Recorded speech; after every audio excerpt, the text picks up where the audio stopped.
Have you ever wondered why some people seem to experience miracles on specific days, while others wait their entire lives?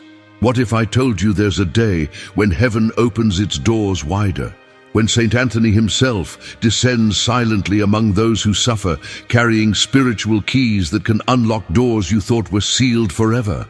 June 13th isn't just another date on the calendar.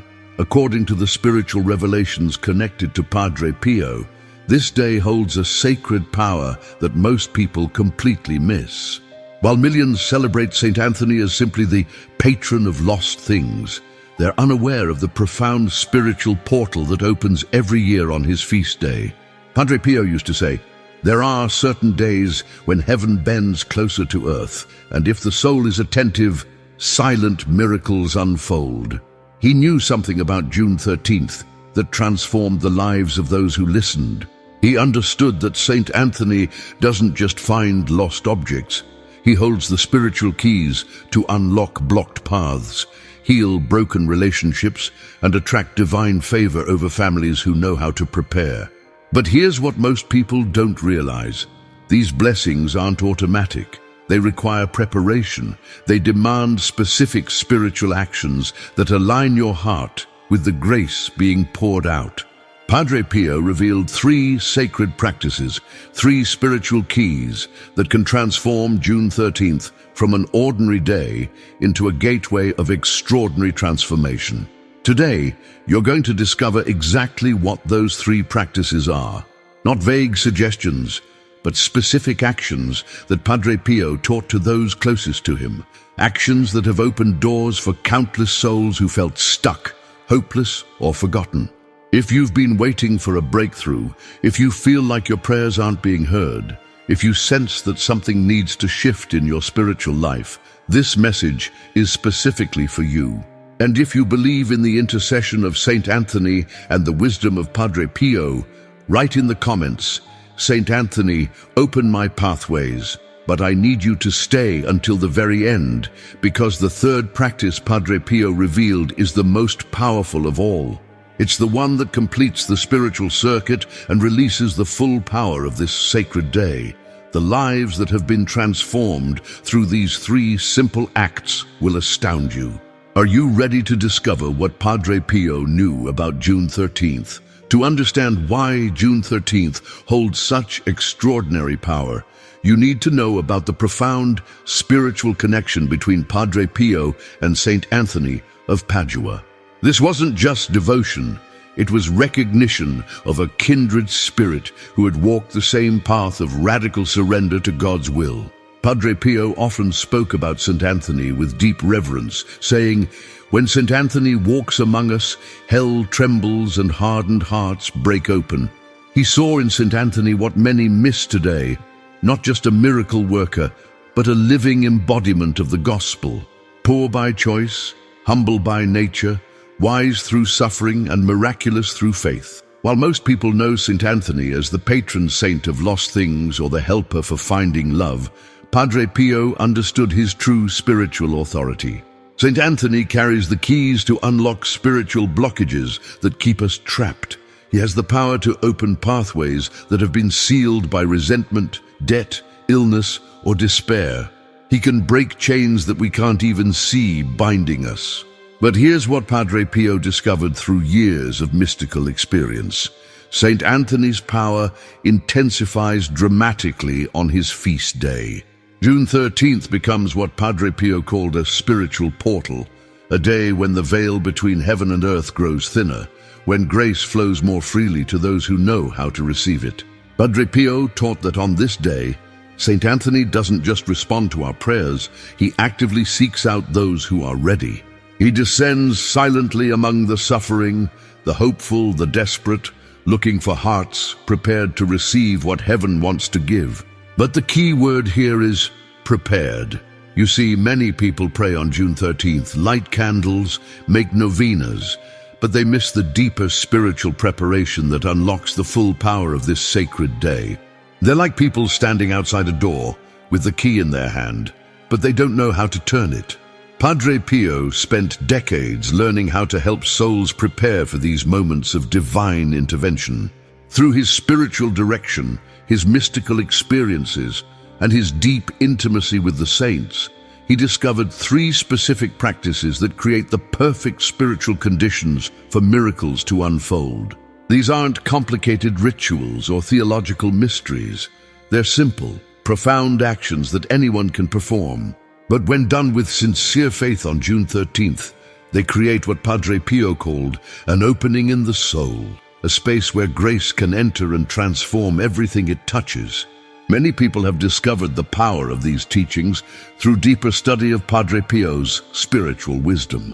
If you want to strengthen your spiritual foundation and learn more about his powerful prayers and practical guidance for your faith journey, we've created something special, an e-book called The Spiritual Secrets of Saint Padre Pio.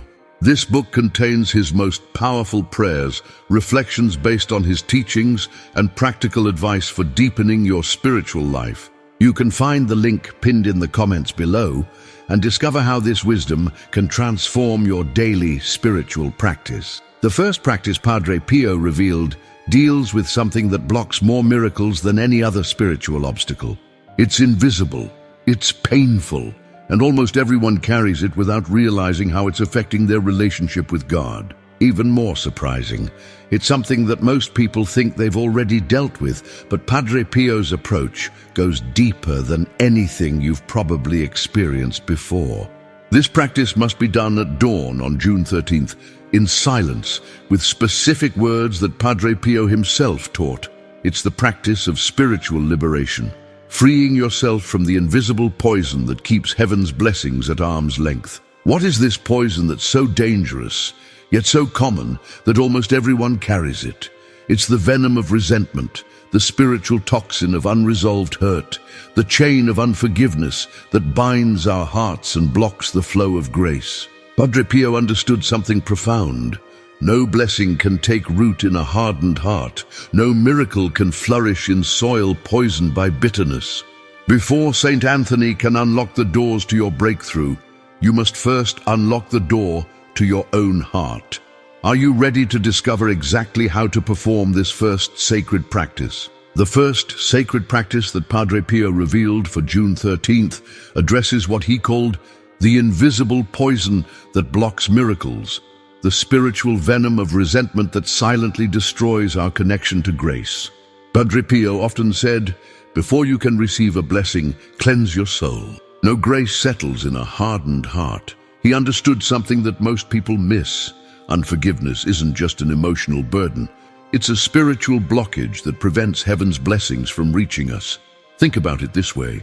When you hold on to hurt, anger, or resentment, it's like trying to pour fresh water into a glass filled with poison. The new water becomes contaminated. Every prayer you offer, every blessing heaven wants to send, gets filtered through that toxic residue of unresolved pain. But here's what makes this even more challenging. Most people think they've already forgiven. They've moved on. They don't think about the person who hurt them every day. They're not actively angry anymore. But Padre Pio taught that surface forgiveness isn't enough. Deep spiritual liberation requires a specific process of releasing not just the person who hurt you, but also the person you became because of that hurt. On the morning of June 13th, as the sun rises and before you begin your daily activities, Padre Pio taught this profound practice of spiritual liberation. It must be done in silence, in private, with complete honesty before God. First, sit quietly and reflect deeply. Ask yourself 2 questions. Who has wounded me that I haven't completely released? And just as importantly, who have I wounded that still weighs on my conscience? Write these names on a piece of paper. Don't overthink it. Let your heart reveal what your mind might try to hide. Sometimes the person we need to forgive most is ourselves. Sometimes it's someone we think we forgave years ago, but their name still carries emotional weight when we hear it. As you write each name, you might feel emotions rising: anger, sadness, shame, or fear. This is normal. Padre Pio taught that these emotions are the poison coming to the surface so it can be released. Don't push the feelings away. Acknowledge them as part of your healing. Next, hold that paper in your hands and speak this prayer aloud with complete sincerity. Saint Anthony, intercede for me before God, that I may be freed from the poison of resentment and the prison of the past. Through the strength of Christ, I forgive those who have hurt me, and I release the chains that have bound my heart. I forgive myself for the ways I have fallen short of love. I choose freedom over bitterness, peace over revenge, and hope over despair. Break every invisible chain that keeps me from receiving God's full blessing. Amen. After speaking this prayer, Padre Pio instructed to burn the paper safely, watching as the flames consume the names. As the smoke rises, visualize your resentment being carried away forever. This isn't symbolic magic. It's a physical act that helps your soul release what your mind struggles to let go. Padre Pio taught that this act of radical forgiveness is like breaking invisible chains that have kept your heart in prison. When you truly forgive, you don't just free the other person. You free yourself to receive the fullness of God's grace. The heart that forgives becomes a magnet for healing, peace, and new beginnings. Many people experience immediate relief after this practice, a lightness they haven't felt in years, a peace that surprises them. Others notice changes over the following days. Situations that had been stuck suddenly begin to shift. Relationships improve, opportunities appear that had been blocked before. This is the spiritual mathematics of forgiveness.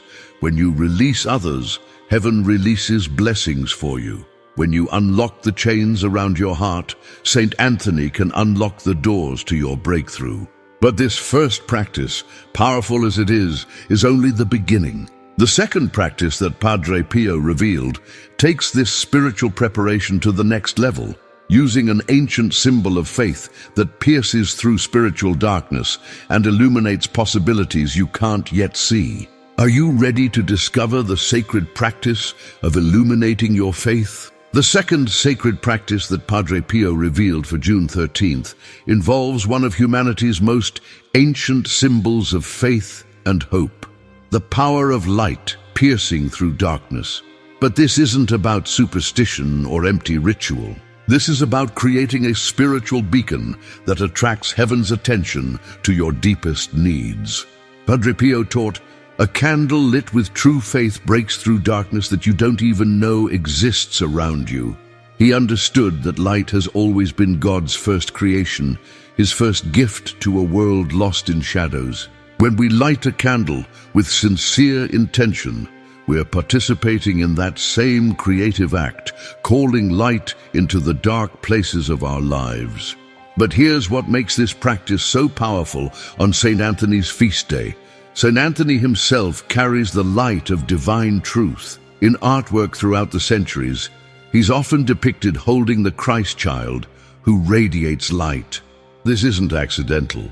It represents St. Anthony's role as a bearer of spiritual illumination, someone who can light up the darkest situations and reveal solutions that were hidden from view. On June 13th, after you've completed the practice of forgiveness and your heart feels lighter, it's time to perform this sacred act of illumination. You'll need a white or golden candle, colors that represent purity and divine glory. The candle should be new, purchased specifically for this purpose, because you're creating something sacred, not just using whatever happens to be available. Before you light the candle, take a moment to center yourself in prayer. Think about what you truly need in your life right now. Not surface wants, but deep needs. Healing for yourself or a loved one, guidance for a difficult decision, protection for your family, peace in a troubled relationship, provision for a financial struggle. Write this intention clearly on a piece of paper, along with the name of anyone you want to include in this blessing. Now, hold the unlit candle in your hands and speak your intention aloud to God. Be specific, be honest, be vulnerable. St. Anthony responds to authentic hearts, not perfect words. Tell him exactly what you're hoping for, why it matters, and how it would change your life or the life of someone you love. When you light the candle, do it with reverence and complete focus. As the flame comes to life, speak this prayer with your whole heart. Saint Anthony, you who carry the keys of heaven and announce God's truth to seeking hearts, I place this request in your loving hands. Take this prayer to the throne of God himself. If it aligns with his holy will, may I receive the answer with peace and wisdom. If God has something better planned, help me trust his perfect timing and infinite love. Let this light represent my faith, my hope, and my complete surrender to his will. Amen. Here's the crucial part that many people miss. Once you light the candle, you must not blow it out. Let it burn completely on its own. This complete consumption represents your total surrender to God's will. You're not trying to control the outcome. You're offering your faith and trusting heaven to respond in the perfect way at the perfect time. As the candle burns, you can go about your day, but maintain an attitude of expectant faith. Padre Pio taught that this burning light creates a spiritual connection between your heart and heaven, like a prayer that continues even when you're not actively praying.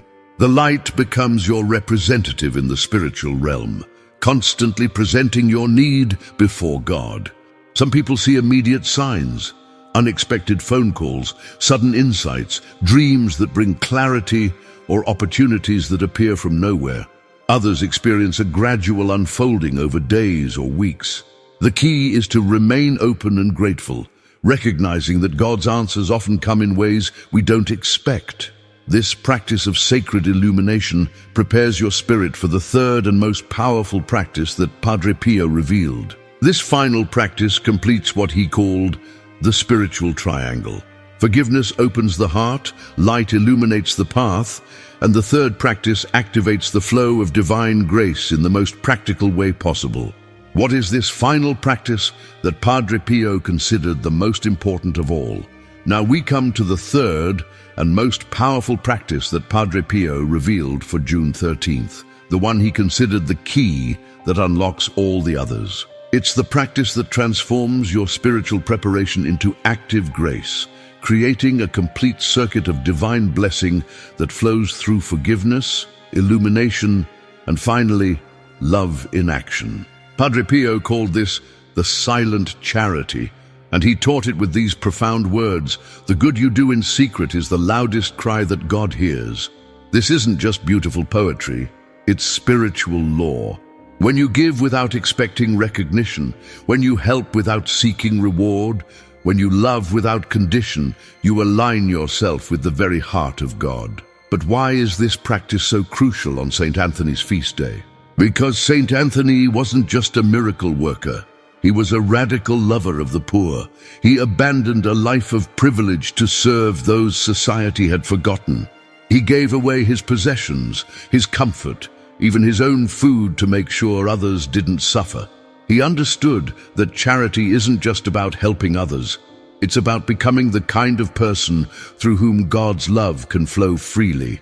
When Padre Pio taught this third practice, he made it clear that it must happen on June 13th, after you've released resentment and illuminated your faith. Your heart is now open, your spirit is clear, and you're ready to become a channel of blessing rather than just a recipient. The beauty of this practice is that it's completely adaptable to your situation. You don't need to be wealthy to participate in God's economy of grace. Silent charity can be money, but it can also be time, attention, skill, or simple presence. It can be buying groceries for a struggling neighbor, spending an hour with someone who's lonely, helping with a task that overwhelms them, or even offering sincere prayer for someone who's suffering.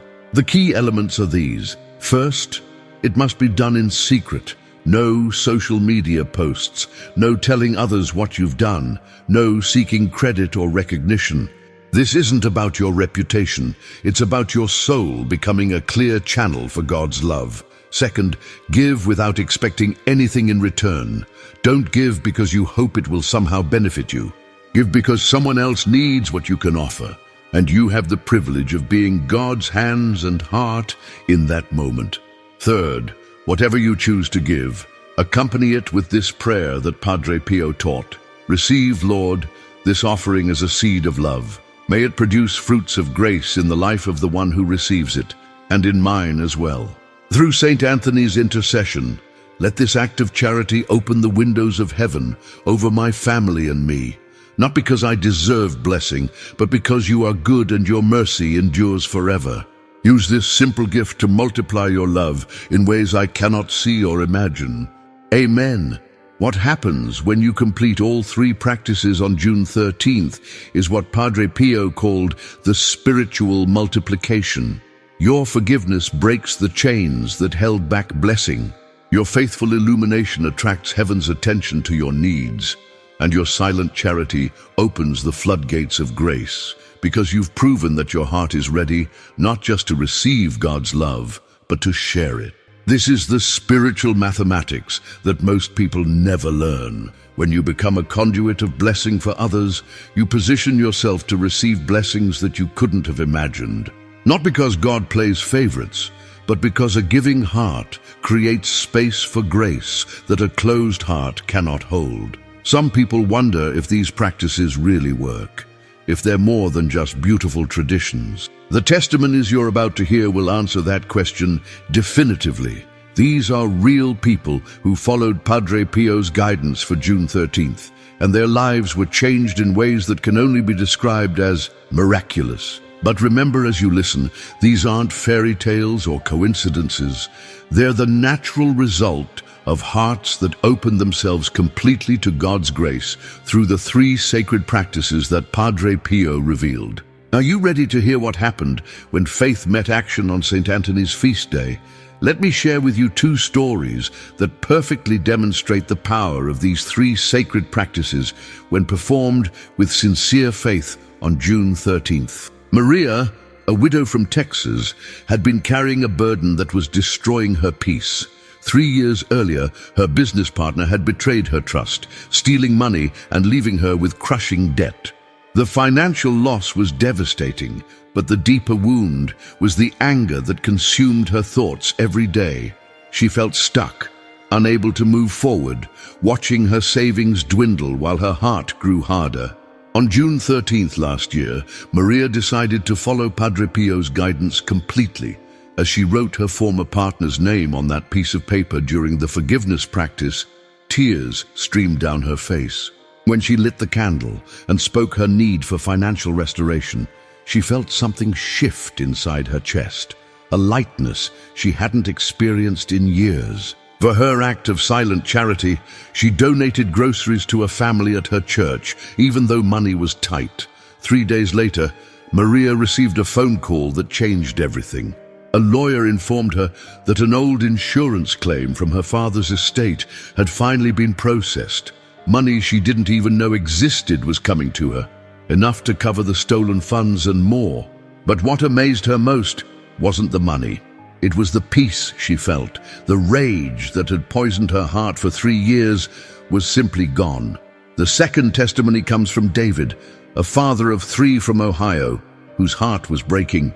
His oldest son had walked away from the faith 6 years earlier, rejecting everything David had tried to teach him about God. Family dinners had become battlegrounds, and David watched helplessly as his boy drifted further from the values they once shared.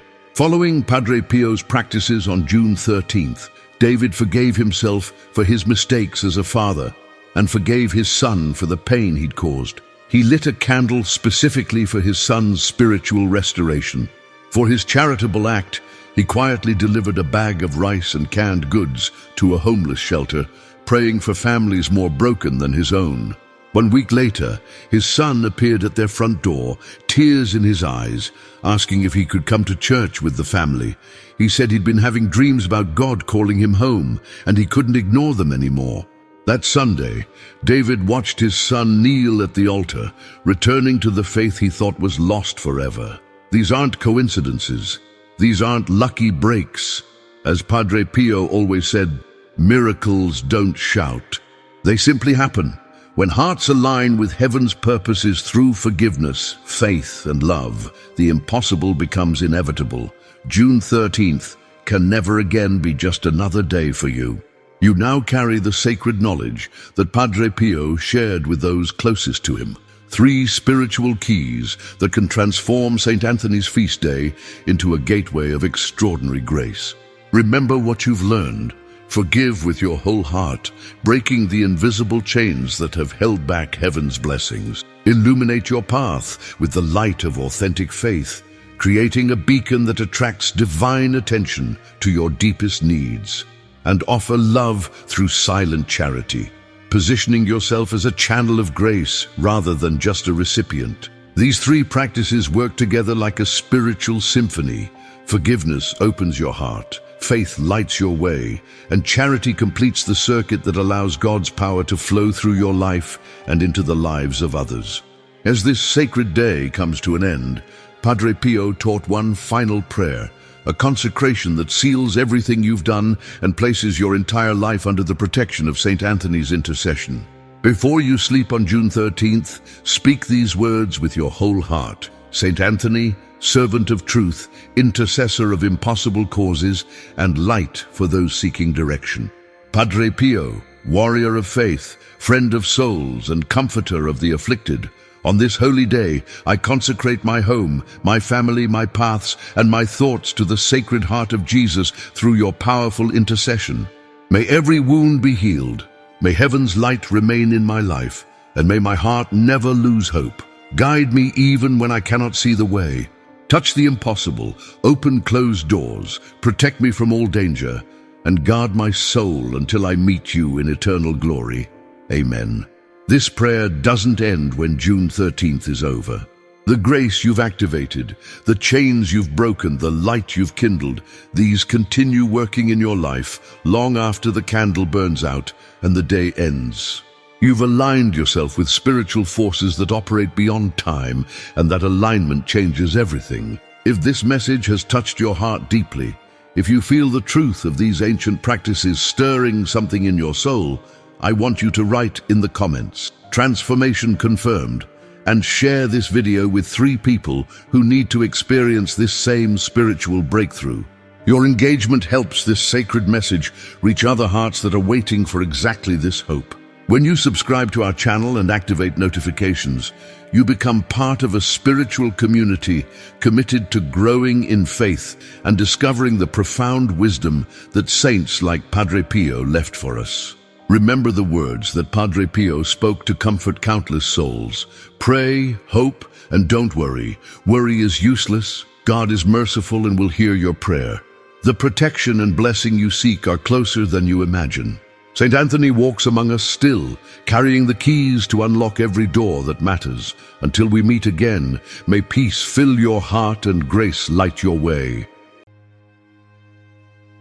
Did you know there's one day each year when heaven's blessings pour down with extraordinary power upon sacred objects?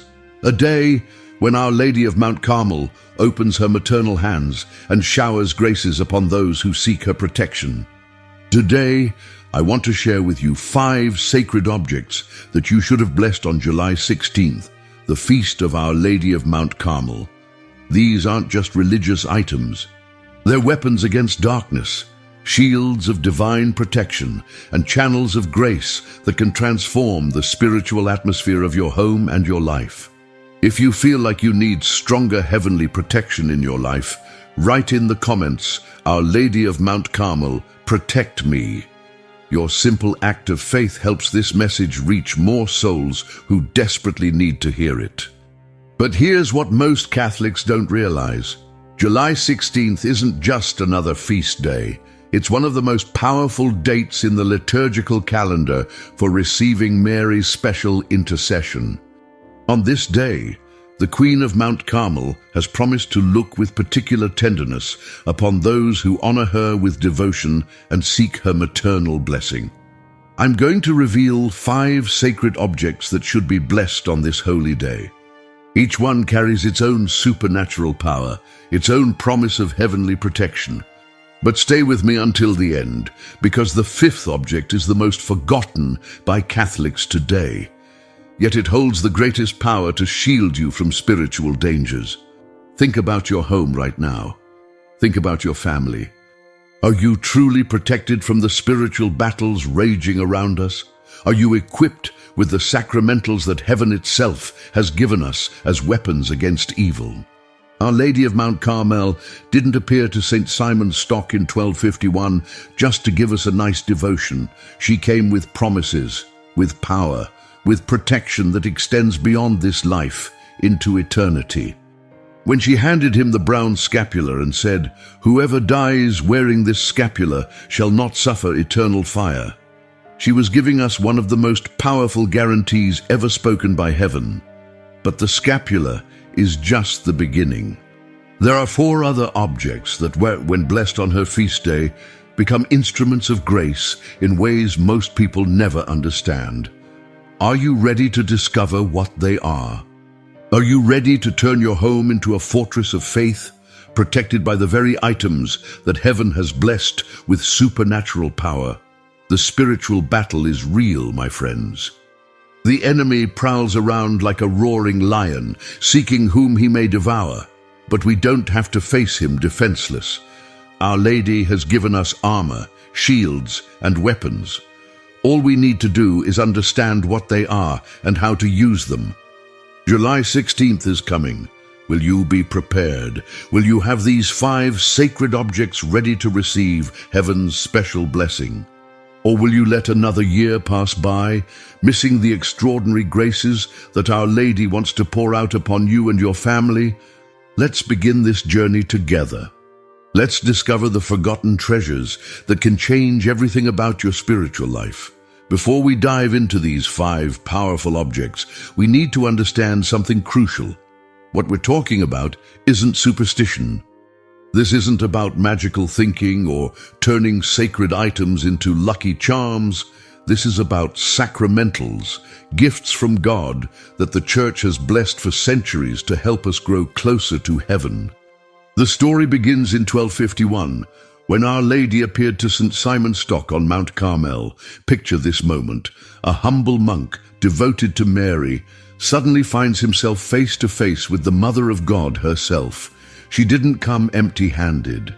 She came bearing the brown scapular and a promise that would echo through eternity. "Receive, my beloved son, this scapular of your order. Whoever dies clothed in this shall not suffer eternal fire." But why July 16th? This date marks when the Church officially established the Feast of Our Lady of Mount Carmel.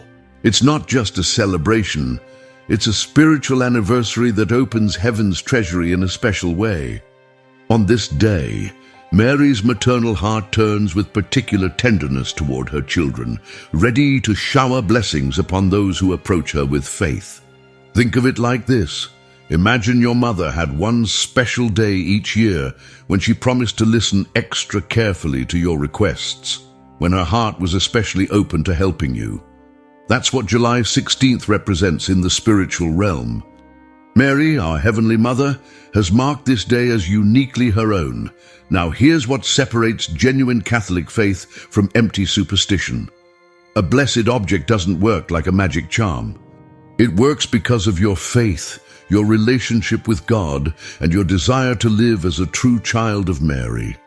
The power isn't in the object itself, it's in what the object represents and how it connects you to divine grace. When you have a crucifix blessed, you're not getting a good luck charm. You're receiving a sacramental that reminds you of Christ's sacrifice every time you see it. When you wear a blessed scapular, you're not wearing armor that automatically protects you. You're wearing a sign of your covenant with Mary, a reminder that you belong to her and she to you. This is why preparation of the heart matters so much. Before July 16th arrives, spend time in prayer. Ask yourself, am I seeking these blessings to draw closer to God, or am I treating them like insurance policies? Am I ready to live up to the promises that come with these sacred objects? Because here's the truth, Our Lady's intercession comes with responsibility. If you're going to wear the brown scapular, you should live like someone who belongs to Mary. If you're going to have your rosary blessed, you should actually pray it. If you're going to keep holy water in your home, you should use it with reverence, not desperation.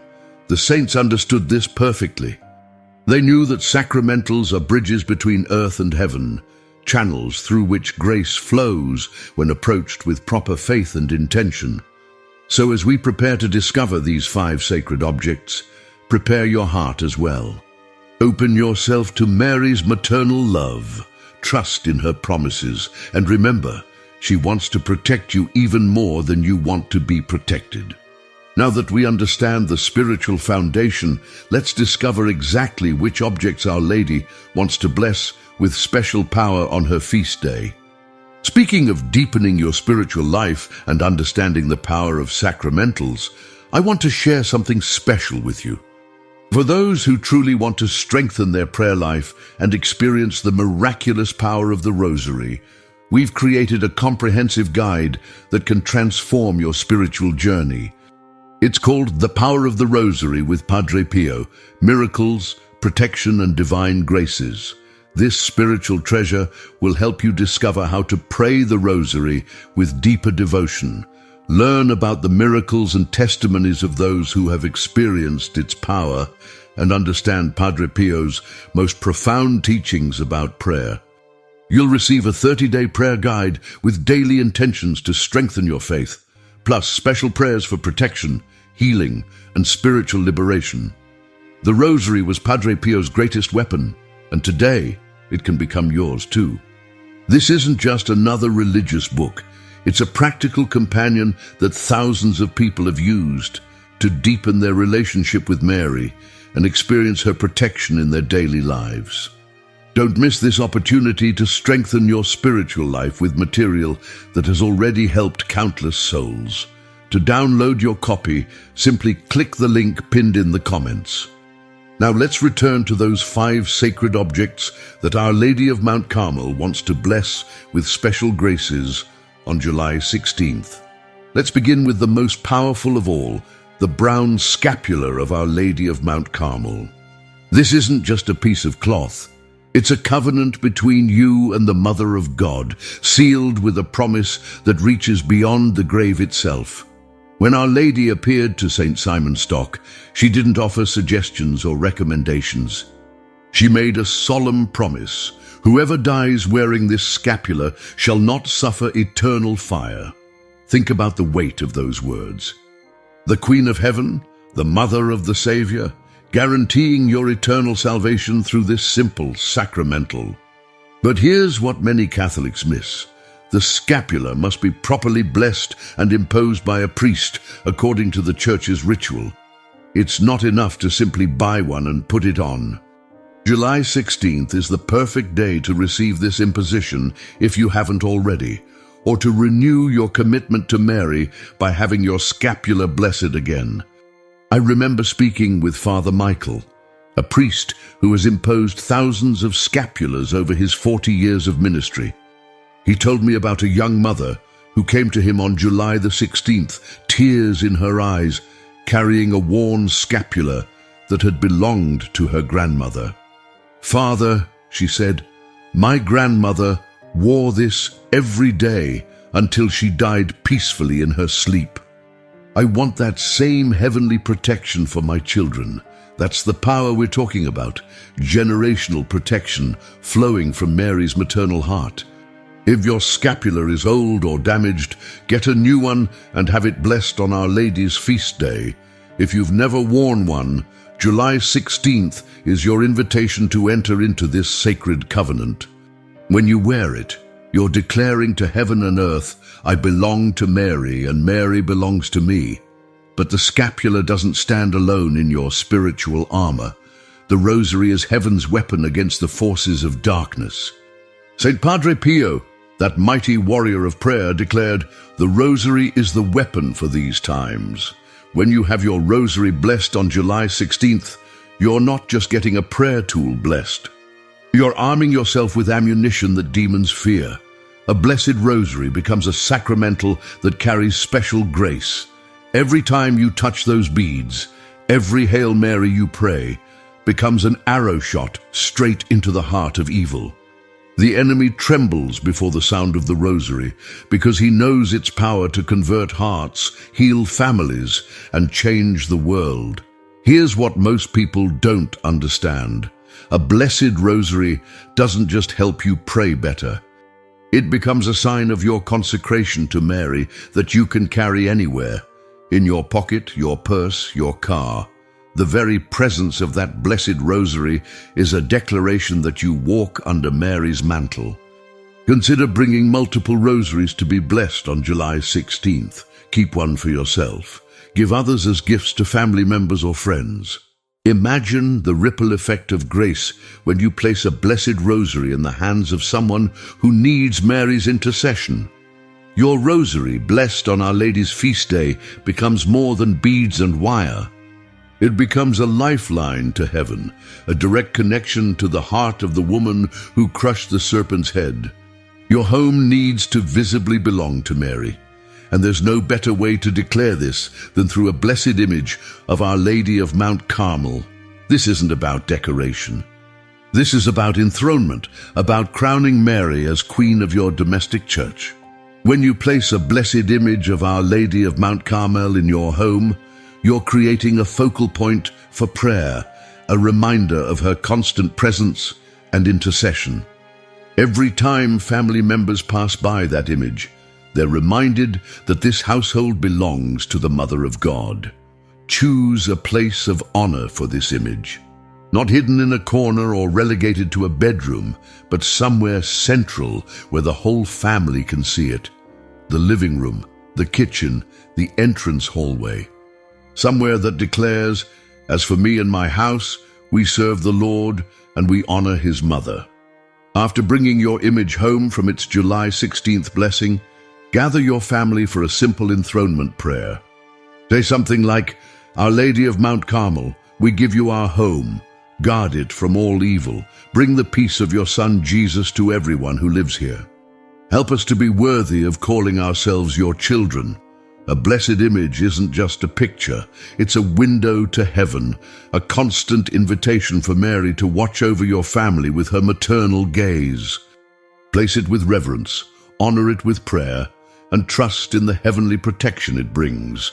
These three sacramentals form a powerful trinity of protection that most Catholics completely overlook. Holy water purifies and reminds us of our baptism. Blessed salt has exorcistic properties, used since biblical times as a sign of covenant and purification. Sacred oil can be used to anoint the sick or protect doorways and windows from evil influences.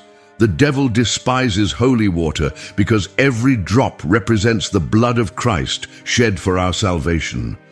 When you sprinkle holy water throughout your home, you're claiming that space for Christ.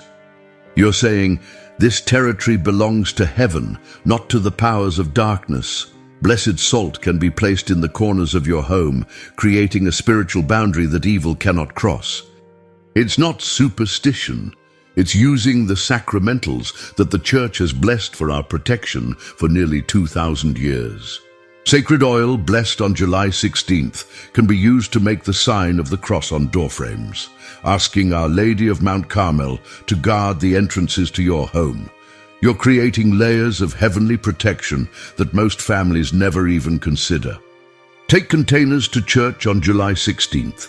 Bottles for holy water, small jars for salt, tiny vials for oil. Ask the priest to bless them with the proper prayers. Then use them with faith, not fear. Sprinkle the holy water while praying. Place the salt while trusting in Mary's intercession. Anoint with oil while asking for her maternal care. These aren't magical potions. They're sacred tools that dispose your soul to receive grace and remind evil that it has no power in a home consecrated to God. Here's the object most Catholics forget, yet it might be the most important for your daily protection. Personal religious items like medals, crosses, and small devotional objects. Do you have a miraculous medal? A cross you wear around your neck? Small religious keychains or pocket tokens? Religious jewelry that's been gathering dust in a drawer? July 16th is the perfect day to have all of these blessed with special power. A blessed medal isn't a lucky charm, but it is a sacramental sign that prepares your soul for grace and provides heavenly protection. When you wear a blessed cross, you're carrying the instrument of your salvation. You're making a public declaration of faith that strengthens your resolve and reminds you of your identity as a child of God. Think about this. You probably carry your phone everywhere, your keys, your wallet. Why not carry a blessed medal or small cross? Why not have a constant reminder of heaven's care right there in your pocket? Many people want to give religious gifts, but don't know how to make them meaningful. Having medals or small crosses blessed on Our Lady's feast day turns them into powerful channels of grace. A blessed medal given with love becomes a seed of faith for the recipient. Even small holy cards or prayer cards can and should be blessed. Place them in your car, your office, your purse. These little reminders of faith, blessed on July 16th, become seeds of grace scattered throughout your daily life. Don't underestimate the power of these small sacramentals. Sometimes the most humble objects carry the greatest graces, especially when they're blessed on the feast day of the Queen of Heaven herself. Now that you know what objects to have blessed, let's talk about exactly how to make July 16th a day of powerful preparation for you and your family. Start gathering your items at least a week before the feast day. Don't wait until the last minute and rush to the store on July 15th. This preparation time is itself a form of prayer, a way of showing Our Lady that you're serious about receiving her intercession. Make a checklist. Do you need a new brown scapular? Is your current rosary in good condition, or should you get a fresh one? Do you have a beautiful image of Our Lady of Mount Carmel for your home?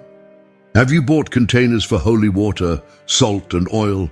Are there medals or crosses you want blessed? The night before July 16th, place all these items in a clean bag or basket.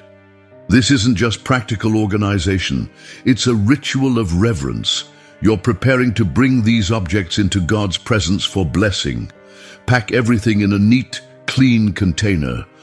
Bring your brown scapular, your rosary or multiple rosaries for gifts, your image of Our Lady of Mount Carmel, clean bottles for holy water, small containers for salt, tiny vials for oil, and any medals, crosses, or religious jewelry you want blessed.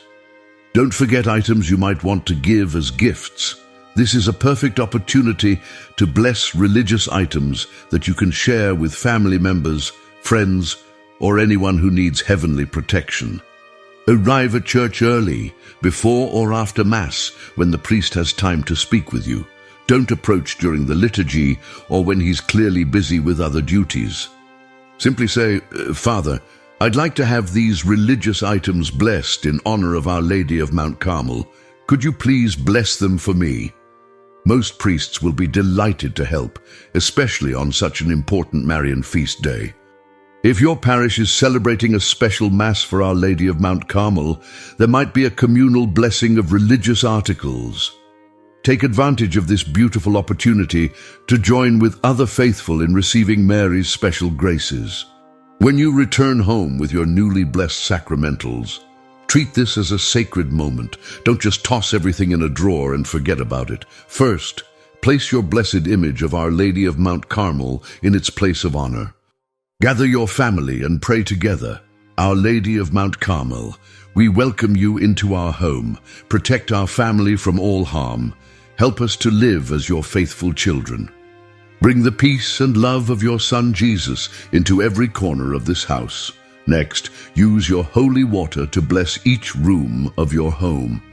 Make the sign of the cross with the holy water in every doorway, saying, "In the name of the Father, and of the Son, and of the Holy Spirit."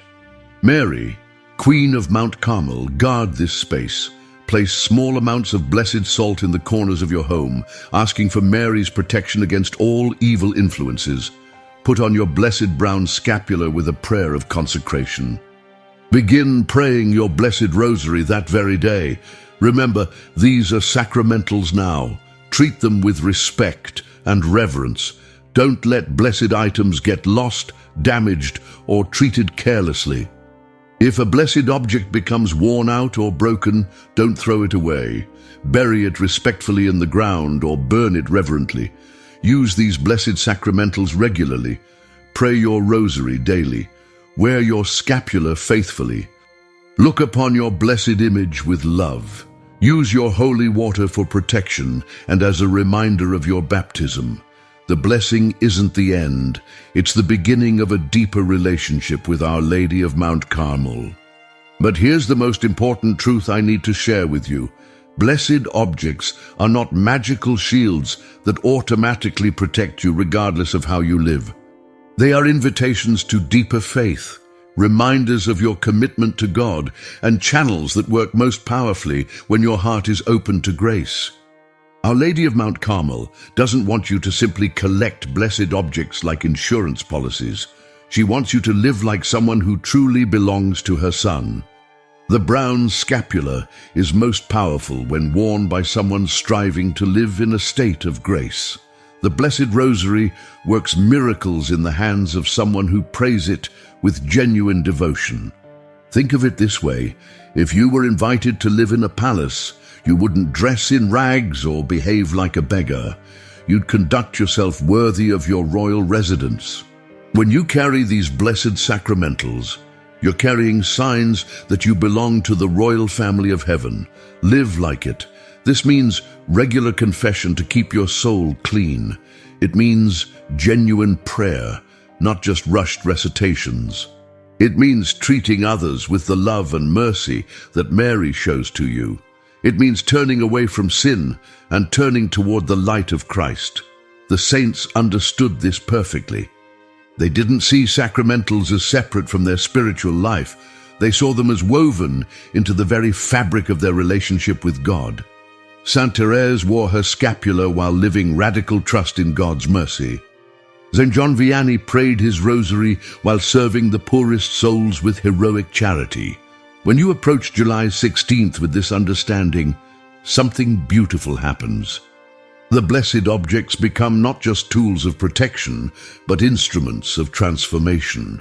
They don't just shield you from evil, they draw you closer to good. They don't just defend you from attacks, they strengthen you for growth.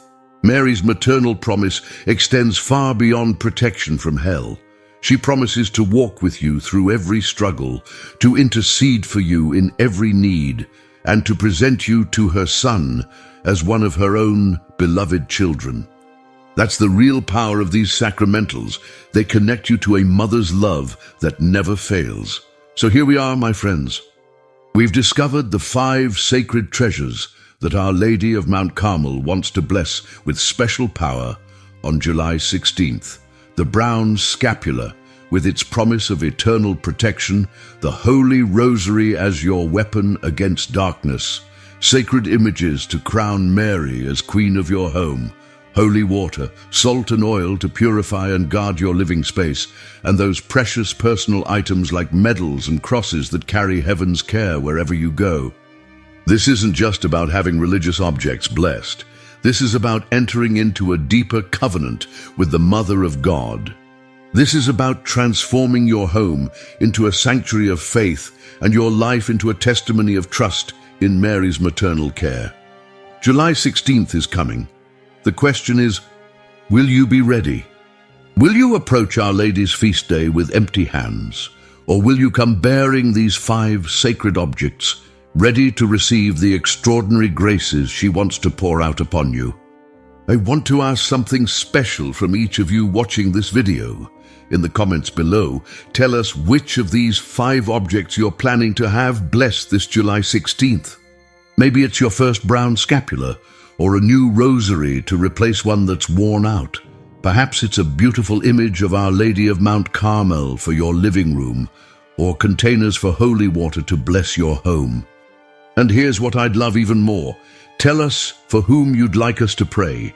Is there someone in your family who needs Our Lady's special intercession? A friend going through difficult times? A loved one who's lost their faith? Let's form a mighty prayer chain leading up to July 16th, asking Our Lady of Mount Carmel to cover all of our intentions with her maternal mantle. This is how we build the kingdom of heaven, one blessed object at a time, one family at a time, one prayer at a time. When you share this video with 3 people who need to hear this message, you're not just sharing information. You're sharing hope, you're sharing protection, you're sharing the very love of Mary herself. Subscribe to this channel and ring that notification bell, because there's so much more that Our Lady wants to teach us about living under her care. Share this video with everyone you love, because love shared is love multiplied. Remember the promise Our Lady made to St. Simon Stock. Whoever dies wearing this scapular shall not suffer eternal fire. But her love doesn't stop at death. Her protection doesn't end at the grave. She walks with you through every trial, stands beside you in every struggle, and presents you to her Son as one of her own cherished children. May Our Lady of Mount Carmel cover you always with her sacred mantle.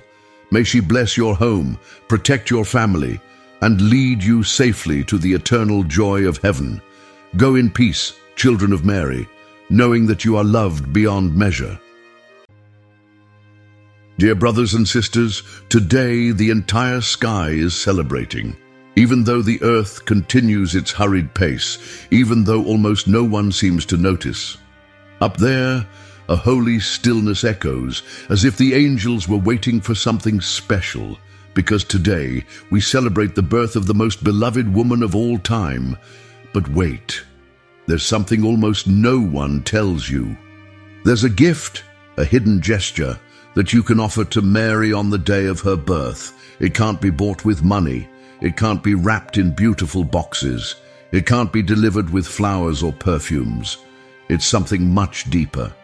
Something that opens the gates of heaven. And perhaps you've never done this before. Perhaps no one has ever explained it to you.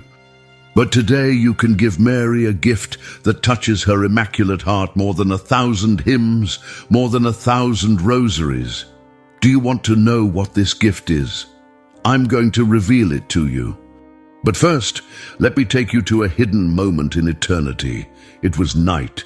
The entire universe seemed to hold its breath. The stars shone with a secret joy. In a humble home, a little girl was born. No trumpet sounded on earth. No crowd applauded, but in heaven, the angels bowed in silence, because the promised one had arrived. The one full of grace, the one who would one day say yes, and with that yes would change the history of humanity. If you believe in Mary's intercession and want to discover this sacred gesture, write in the comments, "Mother, today I want to touch your heart." Your words will help this message reach more souls who need to hear it. This isn't just another devotional message. This is about the most powerful gift you can offer to the Mother of God today.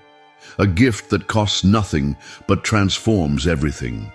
A gift that makes heaven itself rejoice and causes the angels to sing with renewed joy. Stay with me, because what I'm about to share will change how you see this sacred day forever. St. John Damascene captured it perfectly in one sentence. The birth of Mary is the beginning of salvation. And Padre Pio, with his burning love, would repeat, "Mary is never invoked in vain." Yes, the mother of the incarnate Word was born. The new Eve, the door through which heaven entered earth. But I wonder and I ask you, do we really realize what this day means? Or do we let it pass like any other date, distracted by so many unimportant things? The truth is that the entire heaven celebrates. The angels sing, the saints rejoice, God's throne is dressed in festivity, and you, today, can join this celebration. Not just with flowers, not just with candles, though all of that is beautiful, but with the purest, most invisible, most powerful gift, forgiveness. Picture this sacred moment with me. Before time began, in the heart of the Father, there was already a plan. A young woman would be chosen, not a queen dressed in purple, not a princess living in palaces, but a humble girl from a small town whose heart was so pure that it could contain the infinite love of God. When Mary was born, something shifted in the spiritual realm. The enemy trembled. Hope was reborn. The promise made to our first parents was taking shape. This little baby, sleeping peacefully in her mother's arms, would grow to become the woman who would crush the serpent's head with her heel. Padre Pio understood this mystery deeply. He would often say, "Our Lady is the ladder that connects earth to heaven." On this day, that ladder was placed among us. Think about it. Every prayer that has ever been answered through Mary's intercession, every miracle she has obtained for her children, every moment of peace she has brought to troubled hearts, all of it began on this day. This is why heaven celebrates. This is why the angels can't contain their joy. But here's what touches my heart the most. Mary didn't come into this world demanding recognition. She didn't arrive with fanfare or earthly glory. She came quietly, humbly, ready to serve. And that same humility, that same quiet strength, is what she desires to see in us, her spiritual children. When we honor Mary's birthday, we're not just remembering a historical event. We're celebrating the moment when mercy took human form through her womb. We're honoring the woman who would teach us that saying yes to God, even when we don't understand everything, is the path to true happiness. Yes, this is the gift. This is the gesture. This is the whitest rose you can place at the mother's feet. Forgiveness. And why forgiveness? Because Mary is the mother of mercy. She never held grudges. She never let resentment take hold of her heart. She is the one who intercedes even for those who wound her, who prays for those who reject her son. When you forgive someone, even in silence, even through pain, you become like her. Imagine this. Every act of forgiveness released here on earth rises to heaven like a fragrant white rose, and each of those roses is placed on Mary's altar like a spiritual gift, an invisible bouquet that only heaven's eyes can see. But it transforms everything. Think about Mary's life for a moment. She watched her son be misunderstood, mocked, betrayed. She saw him carry the cross through the streets while people spat at him. She stood at the foot of that cross and watched the most innocent man who ever lived die the most brutal death. And yet, what were her first words after the resurrection? Not words of anger, not demands for justice, but intercession for those very people who had crucified her son. That's the heart we're called to imitate. That's the love that makes heaven weep with joy. Padre Pio knew this secret. He would tell his spiritual children, the soul that harbors resentment moves away from God's light. But the soul that forgives, it becomes a mirror reflecting Mary's own heart. Picture it this way. Right now, as I speak to you, there might be someone whose name makes your heart tighten, someone who said words that still echo in your mind. Someone who broke a promise, who betrayed your trust, who chose to walk away when you needed them most. The wound might be fresh, or it might be years old, but it's there, isn't it? Mary sees that wound. She sees how it weighs on your shoulders, how it steals your peace, how it builds walls around your heart. And today, on her birthday, she's asking you for something precious. Child, can you give me that pain? Can you let me transform it into grace? This isn't about pretending nothing happened. This isn't about becoming naive or letting people walk all over you. Forgiveness doesn't mean forgetting or excusing harmful behavior. It means releasing the poison of resentment before it destroys you from the inside. When you choose to forgive, something supernatural happens. The angels stop what they're doing and pay attention. Mary's heart skips a beat. And somewhere in the depths of hell, the enemy realizes he's lost another battle, because forgiveness is the language of heaven and hatred is the language of hell. You know what Mary desires most? Not perfect prayers recited flawlessly, not elaborate ceremonies in her honor. What touches her heart most deeply is when one of her children drops the stone of grudge and chooses the path of peace, because peace is the native tongue of heaven. Speaking of deepening our connection with Mary, many of you have been asking me how to strengthen your prayer life and truly experience the power of Marian devotion. Just like forgiveness opens our hearts to Mary's love, there's another powerful way to draw closer to her immaculate heart. Padre Pio always said that the Rosary was his greatest weapon against evil. He would spend hours with those blessed beads in his hands, and through that simple prayer he witnessed miracles that left doctors speechless, conversions that seemed impossible, and healings that could only come from heaven. That's exactly why I want to share something special with you today. We've created a spiritual treasure called The Power of the Rosary, with Padre Pio, miracles, protection, and heavenly graces. This comprehensive guide will help you learn to pray the Rosary with deeper devotion and understanding, discover the miracles and testimonies of those who have experienced its power, and understand Padre Pio's most impactful teachings about prayer. You'll also receive a 30-day prayer guide with daily intentions to strengthen your faith, along with special prayers for protection, healing, and liberation that Padre Pio himself used to recommend. The Rosary was Padre Pio's greatest weapon, and today it can be yours too. Just as Mary's heart is touched by our forgiveness, she's also moved when we come to her with the simple, humble prayer of the Rosary. Don't let this opportunity pass to strengthen your spiritual life with material that has already helped thousands of people. To download it, simply click the link pinned in the comments. But let's be honest for a moment. Why is forgiveness so incredibly difficult? Because forgiveness requires humility. It demands that we die to our ego. It asks us to give up being right in order to choose love. And that goes against everything the world teaches us. The world screams revenge. Heaven whispers mercy. The world says they don't deserve it. Mary says neither did any of us. Think about it. We live in a culture that celebrates getting even. We're taught to stand up for ourselves, to never let anyone walk over us, to make sure people pay for their mistakes. Social media feeds off drama and outrage. News channels profit from our anger.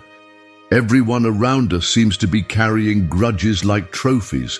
But then there's Mary, standing at the foot of the cross, watching her innocent son suffer for crimes he never committed, and her heart isn't filled with rage.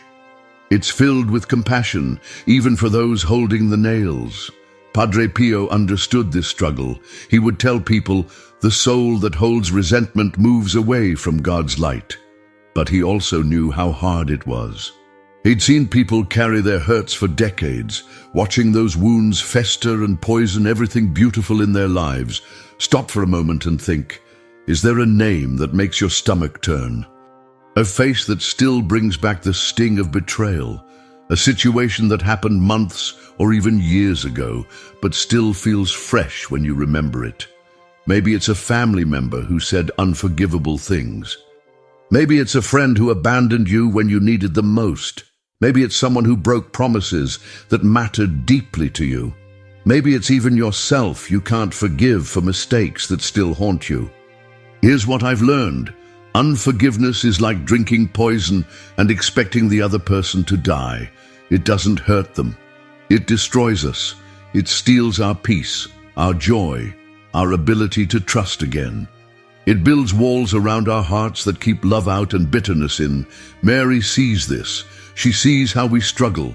She sees how we want to let go but don't know how. She sees how pride whispers in our ears, "You have every right to be angry." What they did was wrong. They should apologize first. And Mary doesn't argue with those feelings. She doesn't minimize your pain or tell you to just get over it. Instead, she offers something better. She offers to carry that burden with you. She offers to transform your pain into grace, your wounds into wisdom, your scars into sources of compassion for others who are hurting. The beautiful thing about Mary is that she never rushes us. She knows that healing takes time. She knows that forgiveness is often a process, not a one-time event. Sometimes we have to choose forgiveness over and over again until our hearts finally catch up with our decision. But here's the secret Padre Pio discovered. You don't have to feel ready to forgive. You just have to be willing. to want to forgive. You can pray, Jesus, I'm not ready to forgive them yet, but I want to. Help me get there. That tiny seed of willingness is enough for Mary to work with. That small crack in the wall of resentment is all the light needs to start pouring in. So how do we start? How do we take that first step toward the freedom that forgiveness brings? Let me share with you what Padre Pio taught his spiritual children. He never asked them to do something impossible. He never demanded that they feel something they couldn't feel. Instead, he showed them how to begin with the smallest possible step. First, you can start by simply saying the person's name in prayer, not with a request for justice, not with a complaint about what they did, just their name. Jesus, I bring their name to you today. That's it. That's enough to begin. You see, when we're angry with someone, we often try to push them out of our minds completely. We don't want to think about them. We don't want to hear their name. We certainly don't want to pray for them. But this avoidance actually keeps the wound fresh. It's like constantly picking at a scab and wondering why it never heals. Padre Pio understood that healing begins when we stop running from the pain and instead bring it to the light. When we mention their name in prayer, something powerful happens. We're acknowledging that this person exists, that they matter to God, and that their soul is worth something, even if their actions hurt us deeply. The next step is even simpler. Pray for their well-being, not because you feel like it, not because they deserve it, but because Mary asks you to. You can say, Jesus, I offer this prayer for their name, because Mary taught us to love our enemies, help them find peace. Notice that you're not praying for them to apologize. You're not praying for them to realize how much they hurt you. You're simply praying for their good, and in doing so, you're doing something revolutionary. You're choosing love over revenge. You're choosing mercy over justice. You're choosing to be like Mary. Here's what many people don't understand about forgiveness. It's not a feeling. It's a decision. It's a choice you make in your will, even when your emotions are screaming the opposite. The feelings will follow eventually, but they don't have to come first. Padre Pio would tell people, act as if you have already forgiven and your heart will catch up. What did he mean by this? He meant that you can choose to stop rehearsing the offense in your mind. You can choose to stop telling the story of how you were wronged. You can choose to stop waiting for an apology that may never come. Instead, you can start acting as if this person's debt to you has been cancelled, not because they earned it, not because they deserve it, but because you refuse to let their wrong actions continue to control your life. Let me give you a practical example. Maybe there's someone who owes you money and never paid it back. Maybe there's someone who broke a promise that cost you dearly. Maybe there's someone who said something that damaged your reputation. Instead of constantly thinking about how to get even, instead of planning what you'll say when you see them again, you can simply say, I release them from this debt. I choose not to hold this against them anymore. This doesn't mean you become careless or naive. You can still have healthy boundaries. You can still protect yourself from future harm, but you release the poison of resentment. You stop carrying their offense like a heavy backpack everywhere you go. Mary knows this isn't easy. She knows that sometimes your heart will try to pick up that burden again. That's normal. Forgiveness isn't a one-time event for most of us. It's a daily choice, sometimes a moment-by-moment choice to keep releasing what we're tempted to hold on to. But here's the beautiful thing. Every time you choose forgiveness over resentment, every time you choose blessing over cursing, every time you choose love over hatred, you place another white rose on Mary's altar. And she takes each one and transforms it into grace for your soul and theirs. Now let me tell you what happens when you truly forgive. Let me paint a picture of the transformation that awaits you. Forgiveness doesn't change the past, but it completely transforms your future. It doesn't erase what happened, but it erases the power that event has over your life. When you forgive, you're not just doing something for the other person. You're doing something profound for yourself. Think of unforgiveness as chains around your heart. Every resentment is another link in that chain. Every grudge is another lock. But forgiveness? Forgiveness is the key that sets you free.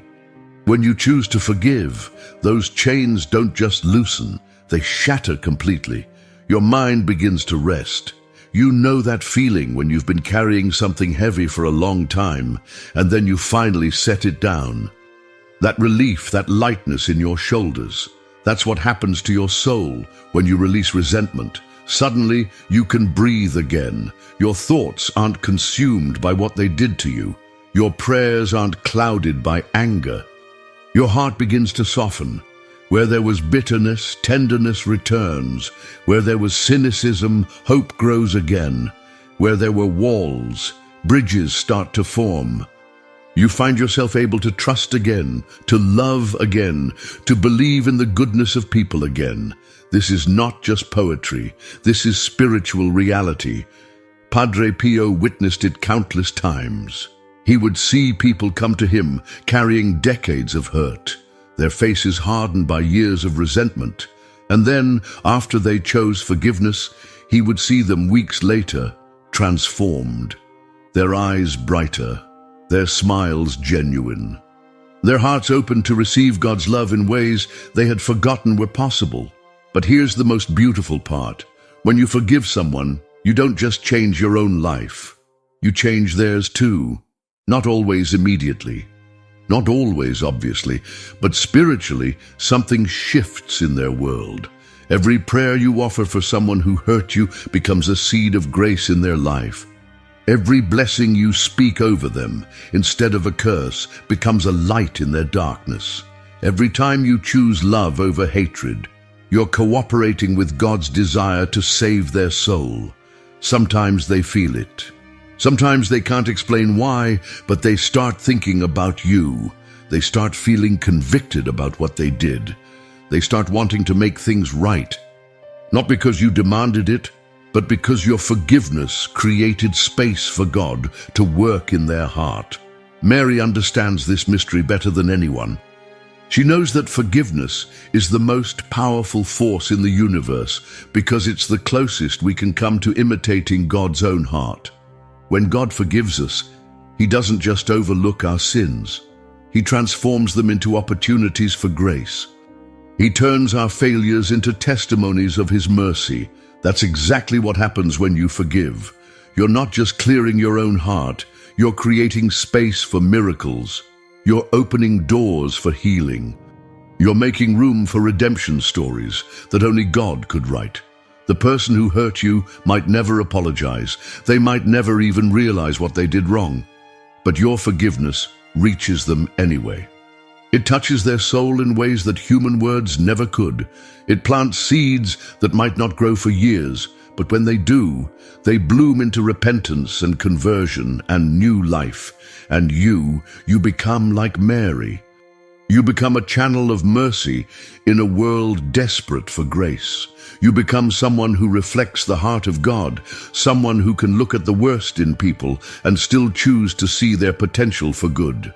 So here we are on Mary's birthday, and now you know the secret. Now you understand the gift that touches her heart more than any flower, more precious than any candle, more beautiful than any hymn: forgiveness. The white rose that never wilts. The gift that costs you nothing but gives you everything. The gesture that makes heaven itself stop and take notice. Picture this scene with me one final time. There's an altar in heaven, more beautiful than anything your eyes have ever seen. And on this altar, there are roses, thousands and thousands of white roses. Each one represents an act of forgiveness that happened here on earth. Each one carries the fragrance of mercy, the beauty of a heart that chose love over hatred. Mary stands before this altar, and her eyes are filled with tears of joy, because every rose tells a story. This one came from a mother who forgave the driver who caused the accident. This one from a wife who forgave a husband who broke his promises. This one from a son who forgave a father who was never there. This one from a friend who chose mercy over revenge. And maybe, just maybe, today you'll add your rose to that collection. Maybe today you'll whisper a name you haven't been able to say without pain. Maybe today you'll choose to release that burden you've been carrying. Maybe today you'll give Mary the birthday gift that will make her immaculate heart overflow with maternal pride. You don't have to do it perfectly. You don't have to feel completely ready. You just have to be willing to try. You can pray, Mother Mary, on your birthday. I want to give you something beautiful. I want to forgive their name. I can't do it on my own, but with your help, with Jesus' grace, I can take the first step. If this message has moved your heart, if you feel that gentle stirring that says, yes, it's time, write in the comments, Mother, today I choose to touch your heart with forgiveness.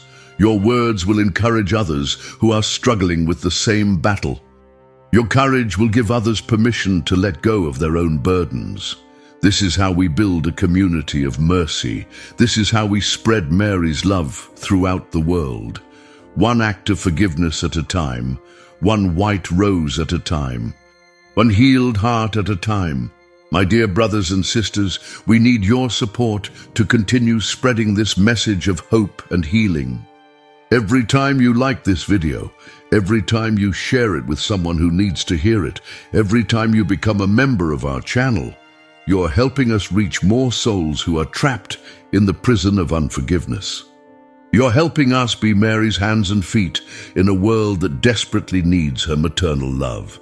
Together, we're not just building a YouTube channel, we're building a spiritual family.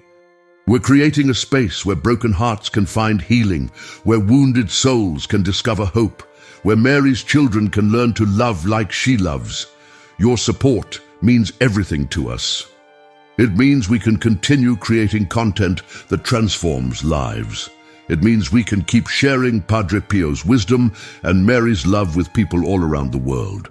It means we can be part of something bigger than ourselves, something eternal, something beautiful. So today, on Mary's birthday, give her not just your forgiveness, but your commitment to help spread her message of mercy. Like this video, if it blessed you, share it with someone who needs freedom from resentment. Become a member of our spiritual family. Because when we work together, when we unite our hearts in love, there's no limit to the miracles Mary can work through us. Can you imagine it? A world where Mary's children choose forgiveness over revenge, mercy over judgment, love over hatred. Can you imagine the healing that would flow? The families that would be restored? The hearts that would find peace? It starts with you. It starts today. It starts with one simple decision, to give Mary the birthday gift that will make heaven rejoice and hell tremble, the gift of a forgiving heart. Mary is waiting. Jesus is ready to help. The grace is already there. All that's missing is your yes. Today, let your forgiveness be the candle that lights up Mary's birthday cake. Let your mercy be the song that makes the angels dance. Let your choice to love instead of hate be the gift that transforms not just your life, but eternity itself. Because when a child of Mary chooses forgiveness, something shifts in the spiritual realm. The enemy loses ground. Love wins another victory. And Mary looks down and whispers, "Today, my child, you look like me."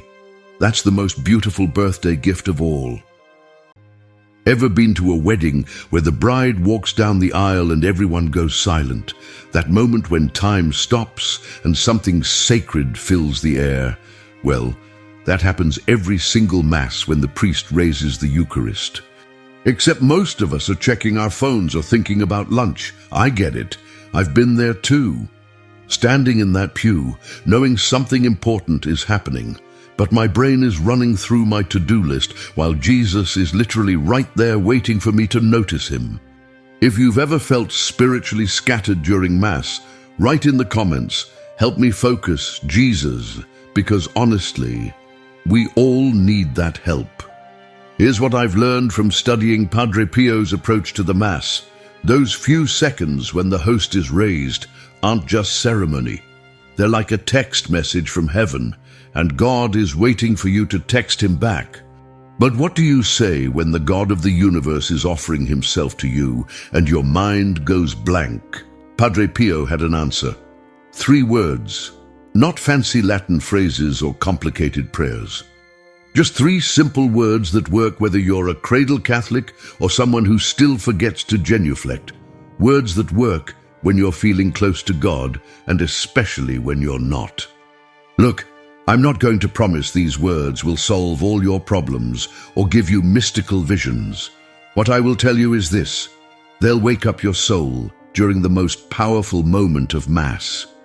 They'll give your scattered attention something to grab onto, and they might just change how you see Jesus, not just at church, but when you're stuck in traffic or dealing with difficult people.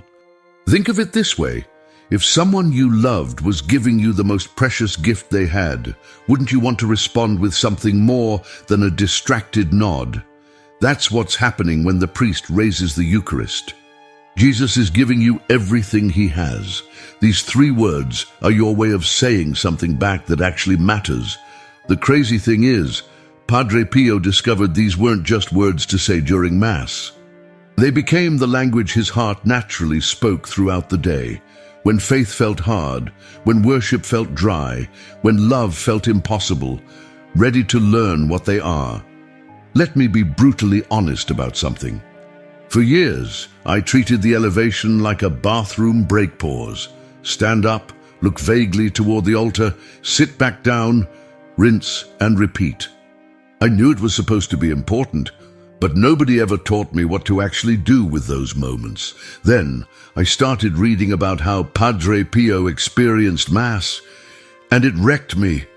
This man would celebrate Mass for hours, not because he was showing off, but because he was having actual conversations with Jesus. The elevation wasn't downtime for him, it was prime time. According to Catholic teaching, when the priest says the words of consecration, the bread and wine become the actual body and blood of Christ. Not symbolically. Actually, the same Jesus who walked on water, who healed the sick, who died on the cross and rose again is present on that altar. The elevation is the moment when the priest shows us this incredible reality.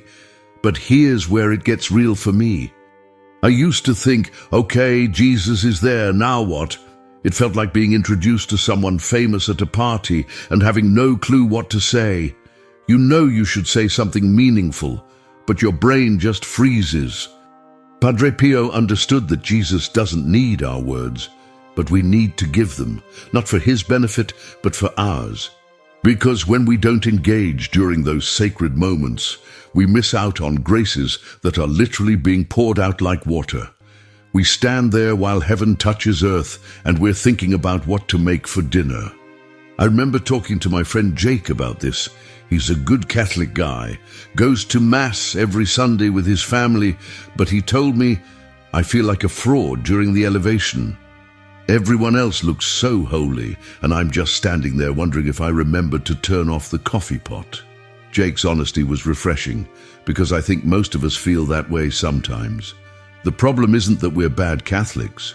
The problem is that nobody taught us how to be present during the most important 60 seconds of Mass.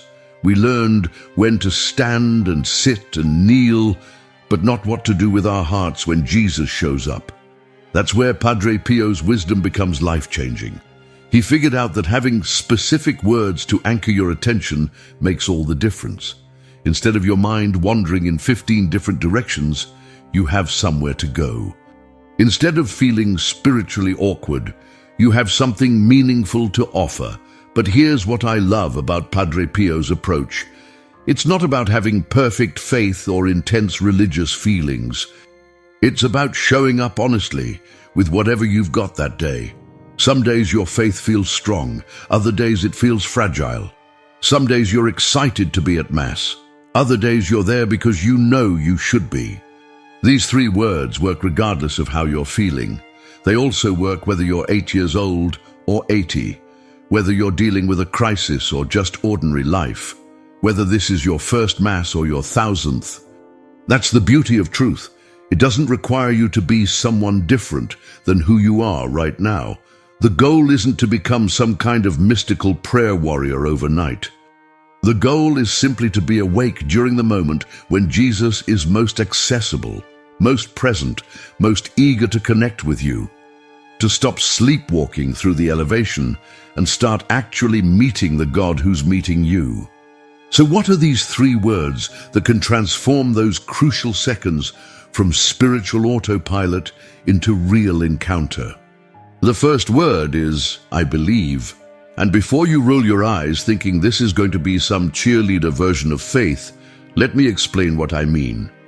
When I say I believe during the elevation, I'm not pretending to have it all figured out. I'm not claiming to understand how bread becomes Jesus or why God chose such a simple way to be present with us. I'm saying, Jesus, my brain has questions, but my heart knows you're here. Faith isn't the absence of doubt. It's trusting God in the presence of doubt. When you say, I believe, while looking at the elevated host, you're making a choice that has nothing to do with how religious you feel in that moment and everything to do with who you're choosing to trust. My neighbor Lisa told me something that stuck with me. She's been struggling with her teenage daughter who's been making some really bad choices. And Lisa came to Mass one Sunday completely exhausted from fighting and worrying.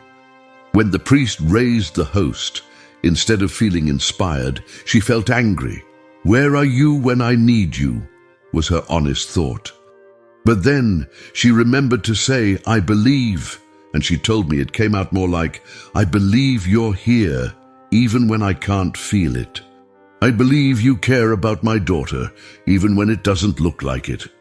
That's the kind of faith that moves mountains, not the faith that has all the answers, but the faith that keeps saying yes to Jesus even when life doesn't make sense. And I believe is also your way of saying, Jesus, I'm all in on this relationship. It's like when you're married and you promise to love your spouse in sickness and health, for better or worse. You're not promising to always feel romantic.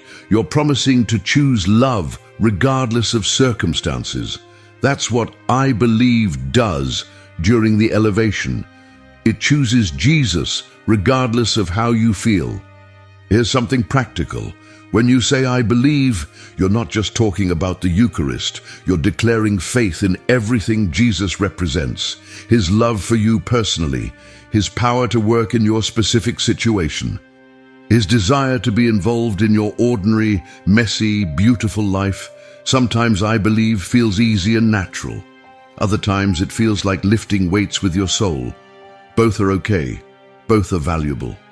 Padre Pio went through periods where believing felt like work, where God felt distant and faith felt forced, but he kept choosing to believe anyway. And that's when his faith grew strongest. The enemy of our souls doesn't mind if we go to Mass every week, as long as we do it on autopilot. But when we start intentionally declaring, I believe, during the most sacred moment, something shifts. We're not just attending Mass, we're participating in it. We're not just observing the mystery, we're entering into it. Your I believe also becomes a prayer for people in your life who are struggling with faith. Maybe your kids who've walked away from church. Maybe your spouse who thinks religion is outdated.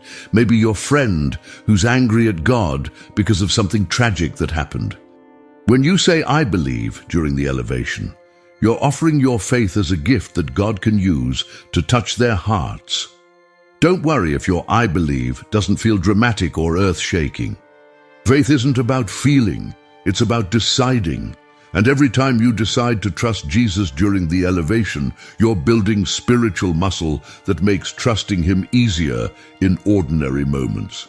Start simple. When you see the host raised, just say quietly in your heart, Jesus, I believe you're really here. That's it.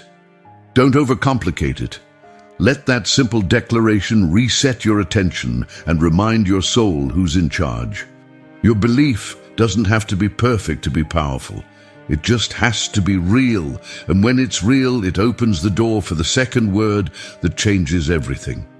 The second word is, I adore.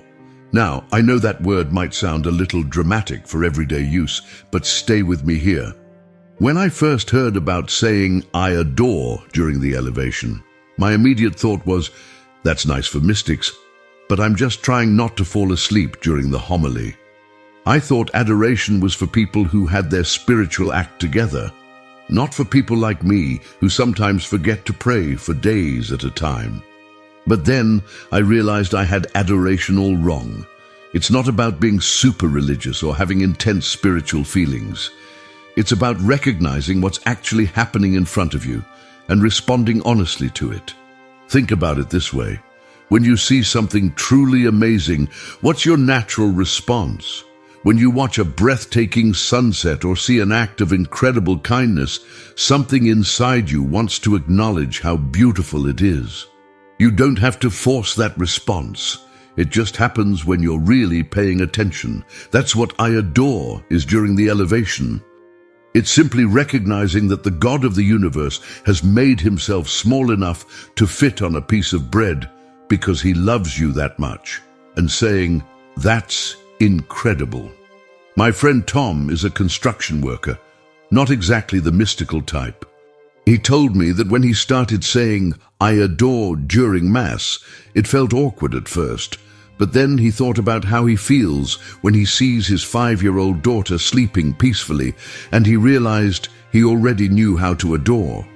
And it's that feeling when something is so perfect, you just want to protect it and be grateful for it, he said. I adore is also your way of putting Jesus back in the center where he belongs. Let's be honest about something.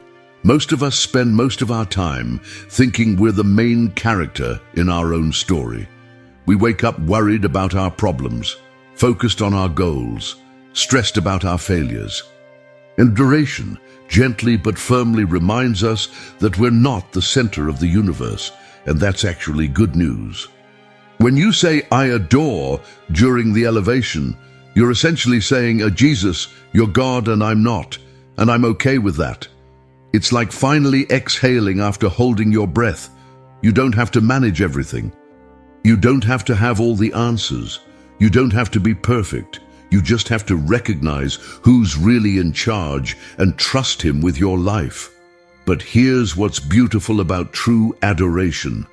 It doesn't make you feel small in a bad way. It makes you feel loved in a profound way. When you truly adore God, you begin to understand how precious you are to him. You realize that the God who runs galaxies cares about your ordinary Tuesday struggles. That's not intimidating. That's amazing. Sarah works in customer service, dealing with angry people all day long. She told me that when she started saying "I adore" during Sunday Mass, it changed how she saw her job. When I remember that Jesus is Lord of everything, including the difficult customers I'll face this week, I don't take their anger so personally. I can treat them with kindness because I know who's really in control of my day. Adoration also cures our need to control everything. When you regularly tell Jesus, "I adore," while he's present in the Eucharist, you practice letting him be God in your actual life. Your problems don't disappear, but you stop carrying them like the weight of the world depends on you figuring everything out. Sometimes, "I adore" comes easily, especially when life is going well and you're feeling grateful. Other times, especially when you're struggling or angry or confused, it feels like a choice you have to make against your natural inclination. Both are valuable. Both teach you something important about surrender.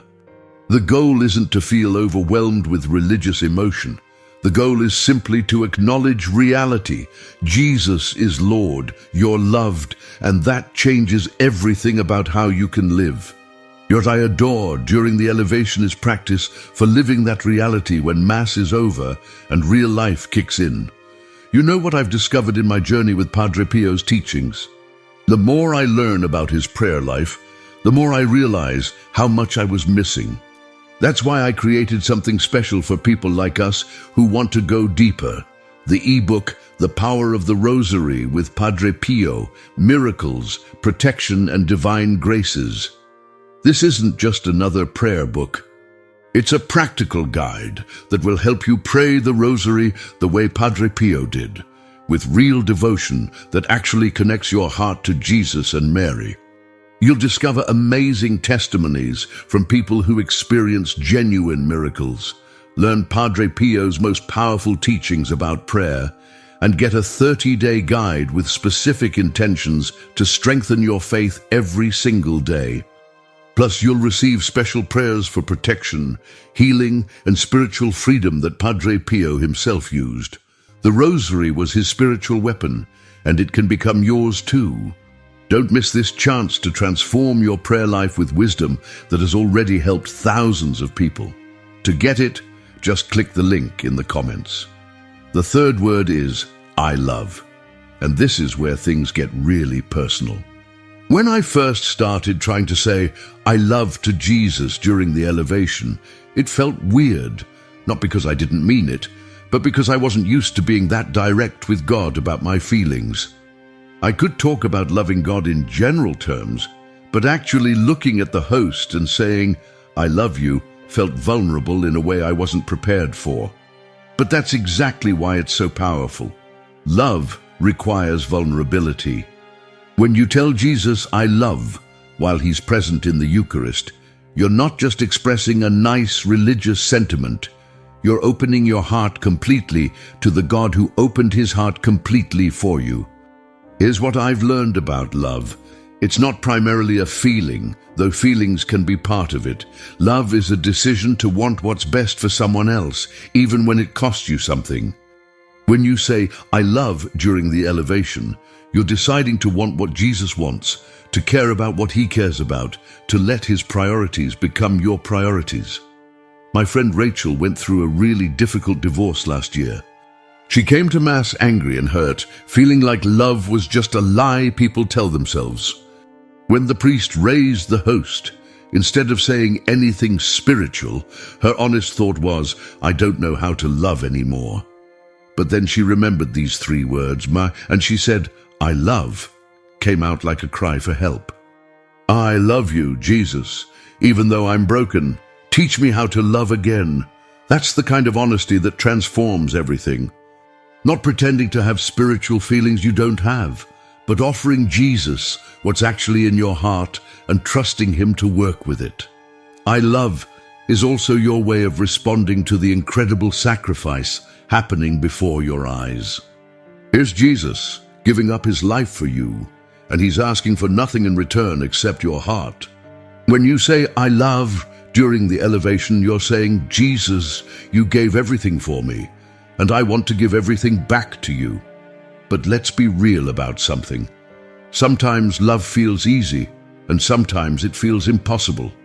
There are days when you say, I love and mean it with every fiber of your being. There are other days when you say it through gritted teeth because you know you should, even though you're angry or hurt or confused. Both kinds of love matter to Jesus. Actually, the love that costs you something might matter more because it proves you're choosing him even when it's hard. Marcus is a dad with 3 teenagers, and he told me that saying, I love her during Mass changed how he parents. When I tell Jesus I love him while looking at the host, I remember that love isn't just warm feelings. It's staying patient when my kids are driving me crazy. It's setting boundaries because I want what's best for them, not just what makes them happy. Your I love during the elevation also becomes a commitment to love the people Jesus puts in your life. When you practice loving God during the most sacred moment of Mass, it becomes easier to love your difficult co-worker, your demanding neighbor, your challenging family members. Not because they deserve it, but because love is what Jesus does, and you want to be like him. Sometimes people ask me, what if I don't feel love when I say it? My answer is, say it anyway. Love isn't about feeling, it's about choosing. Every time you choose to say, I love, to Jesus during the elevation, you're training your heart to choose love in ordinary moments too. Here's the beautiful thing about telling Jesus you love him. He already knows, but he loves hearing it anyway. Just like earthly relationships, love grows stronger when it's expressed. Your I love during the elevation feeds the relationship and makes you more aware of his love throughout your week. Don't overthink it. Don't wait until you feel worthy enough or holy enough. Just let your heart say what it wants to say to the God who loves you beyond measure. So here's how it all comes together. I believe, I adore, I love. 3 words that take about 10 seconds to say but can change everything about how you experience Mass. Let me tell you how this actually works in real life. You're standing there during the elevation, and instead of your mind drifting to weekend plans or work stress, you have something specific to do. You look at the host and say internally, I believe you're really here, Jesus. Then I adore you for loving me this much. Then I love you with everything I have. Don't try to make it fancy or dramatic. This isn't a performance, it's a conversation. Some days the words will come easily and feel meaningful. Other days they'll feel like work. Both are fine. What matters is that you're showing up, you're present, and you're engaging with Jesus during the moment when he's most accessible. Here's a practical tip. Start with just 1 word if 3 feels like too much. Maybe this week, focus on just saying, I believe, every time you see the host elevated. Next week, add, I adore. The week after that, include, I love. Let it grow naturally instead of trying to force perfection immediately. And don't beat yourself up when you forget. I still catch my mind wandering sometimes during the elevation, thinking about completely random things. When I remember, I just jump back in with whatever word fits. God isn't grading your performance. He's just happy you're trying to connect. The really cool thing is how these words start showing up outside of Mass. When you're facing a difficult decision and you remember, I believe in God's guidance. When life feels overwhelming and you recall, I adore the God who's actually in control. When someone hurts you and you choose, I love, because that's what Jesus would do. Jennifer, a single mom I know, told me that these 3 words became her go-to prayer during tough parenting moments. When my son is having a meltdown in the grocery store and I'm embarrassed and frustrated, I remember, I believe God knows what he's doing with this kid. I adore him for trusting me to be this child's mom, and I love this little person even when he's driving me crazy. The goal isn't to become some kind of prayer superhero. The goal is simply to be more awake to God's presence, more responsive to his love, and more willing to love others the way he loves you. Try it this Sunday. When the priest raises the host, instead of checking your phone or thinking about lunch, look up and quietly say, I believe, I adore, I love. See what happens. I think you'll be surprised by how such simple words can make such a profound difference. Remember, Jesus isn't looking for perfect prayers. He's looking for honest hearts. And these 3 words, prayed honestly, can transform not just your experience of Mass, but your entire relationship with God. Look, I'm not going to tell you that these 3 words will solve all your problems or make you feel spiritual all the time. What I will tell you is this: they'll help you show up to the most important conversation you can have this side of heaven. The next time you're at Mass and the priest raises that host, I want you to remember something. The God of the entire universe is right there, offering himself to you personally, not to humanity in general, to you. With your specific struggles, your particular dreams, your unique story. He sees you, he knows you, and he's waiting for you to see him back. I believe, I adore, I love. These aren't magic words or secret formulas. They're simply the language that love wants to speak when it encounters love himself. They're your way of saying yes to the God who first said yes to you. Some of you watching this are going through really difficult times right now. You're dealing with health problems, relationship struggles, financial stress, or grief that feels unbearable. These 3 words aren't going to fix those problems immediately, but they will remind you that you're not facing them alone. The same Jesus who died and rose again is present with you. in your pain, and in your hope. Others of you are in good seasons of life, but you feel spiritually dry or disconnected from God. These words can help bridge that gap between your ordinary life and the extraordinary love that's always available to you. Padre Pio understood something that changed everything for him. The Mass isn't something we watch, it's something we participate in. Jesus isn't performing for us, he's inviting us into relationship.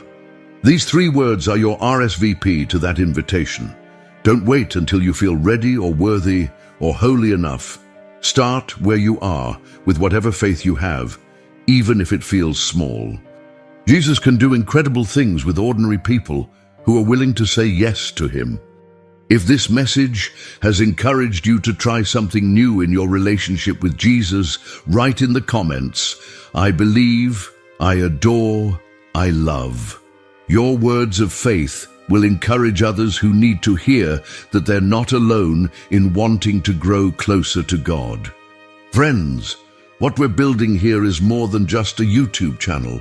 We're creating a community of real people who want to grow in genuine faith, not perfect religiosity.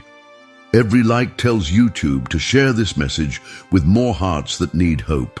Every share reaches someone who's searching for authentic spirituality in a world full of fake promises. If these teachings have helped you connect more deeply with Jesus, would you consider becoming a channel member? Your support helps us continue creating content that actually makes a difference in people's spiritual lives. Together, we can reach millions of souls who are hungry for real relationship with God, not just religious routine. Let's keep spreading this fire of authentic faith to everyone who needs it. God bless you, and may these 3 simple words transform your heart into a place where Jesus feels at home. Picture this: your life is falling apart, and you can't figure out why. Your home feels heavy. Arguments come out of nowhere. Sleep, forget about it. Dark thoughts creep in like uninvited guests. Sound familiar? Here's what nobody tells you. It might not be stress. It might not be circumstances.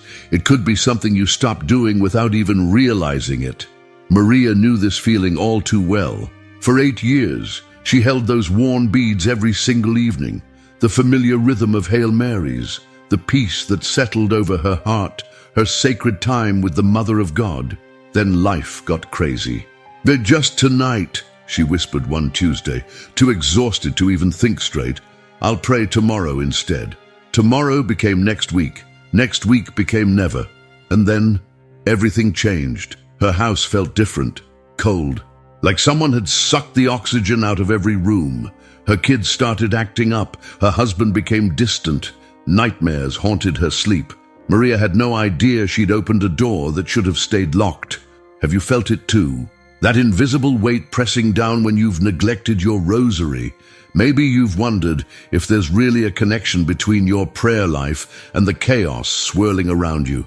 Here's the truth. St. Padre Pio didn't just preach about the rosary's power, he saw it. In mystical visions that would make your hair stand on end, he witnessed the invisible war raging around every one of us. Angels and demons, light and darkness. Fighting for your soul, your home, every choice you make. The rosary is the weapon for these times. He meant every word. But what happens when you lay down that weapon? What occurs in the spiritual realm when you abandon those beads?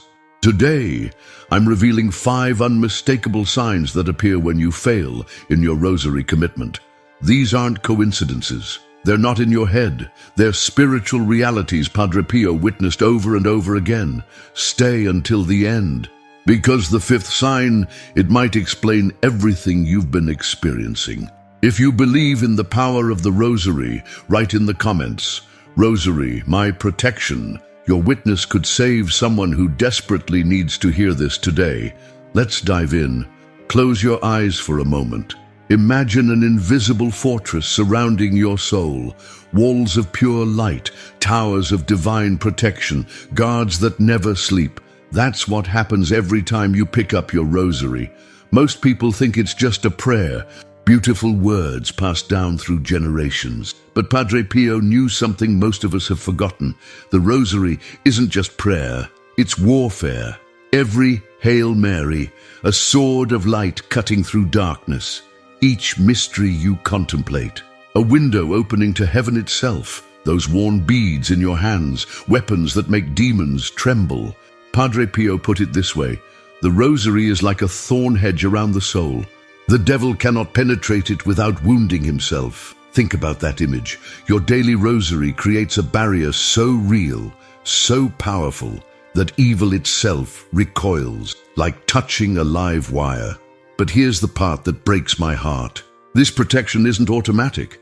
It requires showing up, day after day, no excuses. The moment you start skipping days, those thorns begin to wither. Small gaps appear, and through those gaps, darkness seeps in. It never happens overnight. Oh no, the enemy is far too clever for that. It starts innocent enough. One busy Monday, I'll pray double tomorrow, you tell yourself. One stressful week. But God understands my circumstances. Before you know it, weeks pass. That sacred routine that once anchored your entire day, gone, vanished like morning mist. Padre Pio warned about this gradual abandonment. His words still echo. The soul that stops praying becomes like a house with no locks on the doors. Anyone can enter. And who wants to enter? The very forces your rosary was designed to repel. The confusion your daily prayer used to clear away. The anxiety Mary's peace once soothed. Temptations that felt manageable suddenly become overwhelming tsunamis. Listen, if these spiritual truths are resonating with you, I want to share something that could transform your prayer life forever. We've created a powerful ebook called The Power of the Rosary with Padre Pio, Miracles, Protection, and Divine Graces. This spiritual treasure will teach you how to pray the Rosary with deeper devotion and understanding. You'll discover the miracles and testimonies of those who've experienced its power firsthand. You'll learn Padre Pio's most impactful teachings and phrases about prayer. Plus, you'll receive a complete 30-day prayer guide with daily intentions to strengthen your faith, along with special prayers for protection, healing, and liberation. The Rosary was Padre Pio's greatest weapon, and today it can be yours too. Don't miss this opportunity to strengthen your spiritual life with material that has helped thousands of people worldwide. To download it, simply click the link pinned in the comments below. Now let me show you the specific signs that appear when someone abandons their rosary commitment. The first one, it's subtle but deadly. It starts in your mind. When you pray the rosary regularly, something miraculous happens up there in that space between your ears. The gentle rhythm of Hail Marys creates an atmosphere where toxic thoughts simply can't survive, like filling a room with light. Darkness has nowhere to hide, but stop praying. That light gradually dims. The mental clarity you once enjoyed becomes foggy. Thoughts that used to bounce off your consciousness like stones off armor now find cracks to wedge into and grow. Padre Pio called them the whispers of the enemy. They start small, a cynical thought about your neighbor's kindness, lingering resentment about that old hurt, prideful judgments about others, spiritual lives. These thoughts feel like your own, so you don't question them, but they're not yours. Sarah discovered this the hard way. For 15 years, this Ohio mom prayed her rosary every morning before her kids woke up, her spiritual coffee, her daily dose of peace. Then baby number 3 arrived. Exhaustion took over. The rosary became hit or miss, then non-existent. Within a month, Sarah noticed something terrifying. Thoughts of inadequacy bombarded her mind like machine gun fire, comparing herself to other moms, resenting her husband's freedom, even feeling bitter toward the children she'd prayed so hard to conceive. I felt like my mind had been hijacked, she confessed. That's exactly what happened. Padre Pio explained it clearly. When we stop inviting Mary into our thoughts through the rosary, we leave the door open for other visitors. And not all visitors come with good intentions. Here's the tragedy. Most people blame stress, hormones, circumstances. They seek therapy for what's fundamentally a spiritual problem. The mind that once found clarity in daily meditation with Mary now drowns in fog, confusion, negativity. This invasion isn't dramatic. Its poison dripped slowly into your thought life. So gradually you mistake it for normal mental struggles. But Padre Pio recognized the enemy's fingerprints on these attacks, and he knew the antidote. This one breaks hearts. When you faithfully pray the Rosary, Mary's presence becomes as real as breathing. You sense her guidance in tough decisions. Feel her peace during storms. Experience her protection like an invisible shield around your heart. But abandon the Rosary. Something devastating happens. It's not that Mary abandons you. Never. A mother doesn't stop loving her child because the child stops calling. But those lines of communication the Rosary provided, they fade like a radio signal, growing weaker and weaker. Where you once felt her presence clearly, now there's only silence. Where her peace filled your heart during trials, now there's an aching emptiness. The spiritual sensitivity that let you recognize her gentle nudges becomes dull, unresponsive. Padre Pio wept when he witnessed this withdrawal. If they only knew what they were losing, he'd say, they would rather lose their sight than lose the sight of their mother. Mary's presence isn't imagination. It's not psychological comfort we create in our heads. It's spiritual reality, as concrete as the ground beneath your feet. Through the Rosary, we tune our hearts to her frequency, learning to recognize her voice, her guidance, her protection. Without that daily tuning, we gradually lose the ability to perceive what was always there. Some describe it as feeling spiritually orphaned, like children lost in a crowd who can no longer hear their mother calling their name. Others experience profound loneliness that no human relationship can fill. Still others notice that coincidences that seemed like heavenly interventions just stop happening. The cruel irony. Mary is still there, still protecting, still interceding, but our capacity to perceive her has withered like an unused muscle. We become spiritually deaf to the very voice that could comfort us, blind to the very light that could guide us. Padre Pio knew this tragedy intimately. Seeing others lose this connection caused him genuine grief. They walk in darkness, he said, not because there is no light, but because they have closed their eyes to it. Now, it gets personal. The Rosary doesn't just protect individuals, it sanctifies entire households, creates an atmosphere of peace that touches every family member, every conversation, every interaction within those walls. Pray it consistently. You're inviting Mary's maternal care into your home, placing your family under her protective mantle. This creates a spiritual climate where love flourishes easier, forgiveness comes quicker, conflicts resolve peacefully. Remove that protection through neglect. The opposite manifests. Arguments that used to be rare become daily occurrences. Misunderstandings that once resolved easily now escalate into lasting tensions.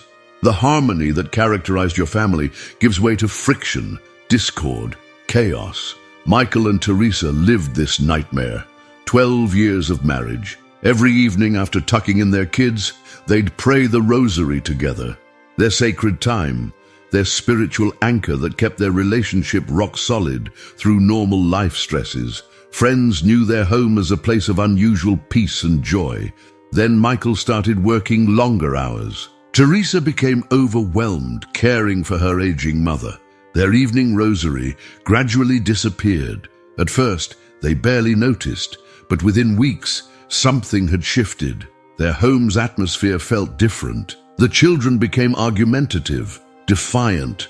Michael and Teresa found themselves snapping at each other over trivial matters. The easy affection that characterized their relationship felt strained, forced. "Man, it was like our home had lost its soul," Teresa reflected later. Same people, same house, but everything felt different, heavier, more difficult. Padre Pio explained this simply. A home without the Rosary is like a garden without a gardener. Weeds will grow where flowers once bloomed. Daily prayer doesn't just change the people who pray it. It changes the spiritual atmosphere of the space where it's prayed. This isn't superstition. Padre Pio witnessed the tangible effects throughout his ministry. Homes where the Rosary was prayed regularly seemed to radiate peace. Children more obedient, spouses more patient, conflicts more easily resolved. But homes where the practice had been abandoned, they struggled with unexplained tensions and discord. Many couples endure unnecessary suffering, seeking marriage counseling for problems that have a fundamentally spiritual solution, trying to fix relationships through human means when what they really need is divine protection through faithful prayer. This sign opens the door to spiritual disasters. Padre Pio saw the spiritual realm clearly. He understood how the Rosary serves as a fortress wall against temptation and evil influence. Pray it faithfully. You're not just asking for Mary's intercession. You're actively resisting the enemy of your soul. Each Hail Mary places another stone in a protective wall around your spirit. Meditation on the mysteries keeps your mind focused on holy things, making it nearly impossible for unwholesome thoughts to take root. Abandon this daily practice. That wall crumbles. Small compromises you once would have recognized and rejected now seem reasonable. Temptations your strengthened spirit used to resist easily now feel overwhelming, irresistible. Padre Pio often said, "The devil is like a chained dog. He cannot bite those who don't come near him. But if you remove the chain, he'd leave it unfinished." The implication was crystal clear. This vulnerability manifests differently for each person, depending on their particular weaknesses. For some, it's a return to old addictions they thought they'd conquered. For others, patterns of gossip, anger, or unforgiveness that seem to arise from nowhere. Some find themselves making choices they never would have considered when their prayer life was strong. The insidious nature of this vulnerability, it progresses gradually. You don't wake up one morning completely transformed into someone you don't recognize. Instead, your moral sensitivity slowly diminishes. Your conscience becomes less sharp. Your ability to distinguish right from wrong becomes clouded. A businessman discovered this the hard way, faithful to his daily rosary for years. When work pressures caused him to abandon his prayer routine, he gradually began cutting corners in his business dealings. Nothing dramatic at first, just small compromises that seemed justified by circumstances, but over time, small compromises led to larger ones, until he found himself engaged in practices that would have horrified his earlier self. "And I don't know how it happened," he confessed. "I used to be so careful about my integrity. Now I look back and wonder who that person was who made those choices." Padre Pio called this the slow blindness of the soul. When we remove ourselves from Mary's protection through neglect of the Rosary, our spiritual vision gradually dims. We lose the ability to see clearly the difference between light and darkness, between what leads to life and what leads to destruction. The enemy is patient, cunning. He doesn't need a frontal assault if he can simply wait for us to lower our defenses. And there's no defense more powerful than the daily rosary under Mary's maternal protection. This final sign attacks the very core of what makes life worth living, your sense of purpose, meaning, joy in your relationship with God. When you pray the rosary regularly, it anchors your entire spiritual life in something transcendent, eternal. Daily meditation on Christ's mysteries keeps your heart aligned with what truly matters. The repetitive prayer creates a rhythm of grace that permeates your entire day. Lose this anchor. Something profound happens to your spiritual life. The joy that once characterized your relationship with God begins fading like colors from a photograph left in sunlight. Prayer becomes burdensome rather than refreshing. Mass feels routine rather than transformative. Your faith, once vibrant and alive, becomes stale, mechanical. This isn't a normal spiritual dry period that every mature Christian experiences. This is different. A kind of spiritual depression that has no identifiable cause and no clear remedy. You remember what it felt like to experience God's presence, His joy, His peace. But these now seem like distant memories from someone else's life. Padre Pio described this as the winter of the soul. Just as winter is characterized by the absence of life and growth, this spiritual condition is marked by the absence of everything that makes faith meaningful. You continue going through religious motions, but the heart behind those motions has grown cold, distant. Elena experienced this devastating transformation. A devout Catholic who'd served in parish ministries for decades. For years, her daily rosary had been the source of her spiritual strength and joy. But when health problems and family crises overwhelmed her schedule, the rosary became one more burden she felt she couldn't carry. "And I kept telling myself I'd get back to it when things calmed down," she shared. But months passed. Things never calmed down. And slowly, I realized that everything that used to give me joy in my faith had disappeared. I felt like I was going through the motions of being Catholic, but my heart wasn't in it anymore. This loss is particularly tragic because it often leads to complete abandonment of faith. People in this state begin questioning everything they once believed. They look at their former spiritual enthusiasm as naive, misguided. Some even leave the church entirely, convinced their faith was nothing more than psychological comfort they've now outgrown.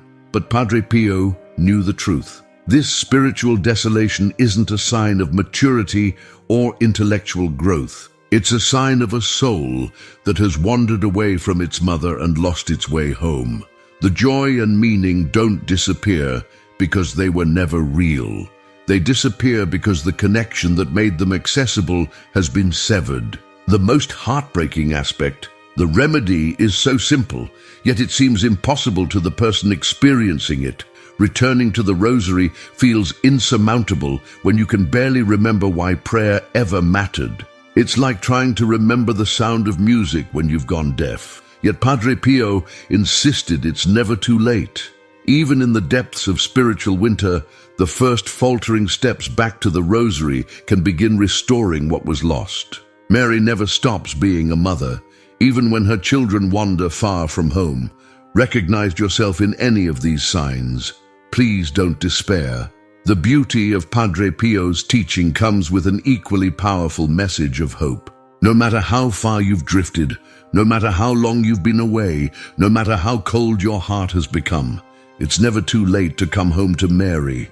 Padre Pio spent his entire ministry helping souls return to practices that would restore their spiritual vitality. He never gave up on anyone, no matter how far they'd fallen or how long they'd been away. And Mary doesn't count the days of absence, he'd tell his spiritual children. She counts only the joy of return. The first step is always the humblest: acknowledgement. Simply admitting to yourself and to God that you've neglected this vital practice is already movement toward grace. No elaborate confessions needed, no dramatic gestures, just simple, honest recognition. I've let this slide, and I can see the effects in my life. Second step, start small. Don't try immediately returning to a full 15-decade rosary if you've been away for months or years. That's like trying to run a marathon after being sedentary.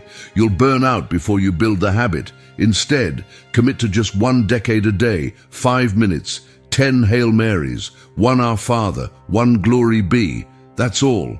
Choose a specific time and stick to it religiously. Padre Pio was adamant about consistency over quantity.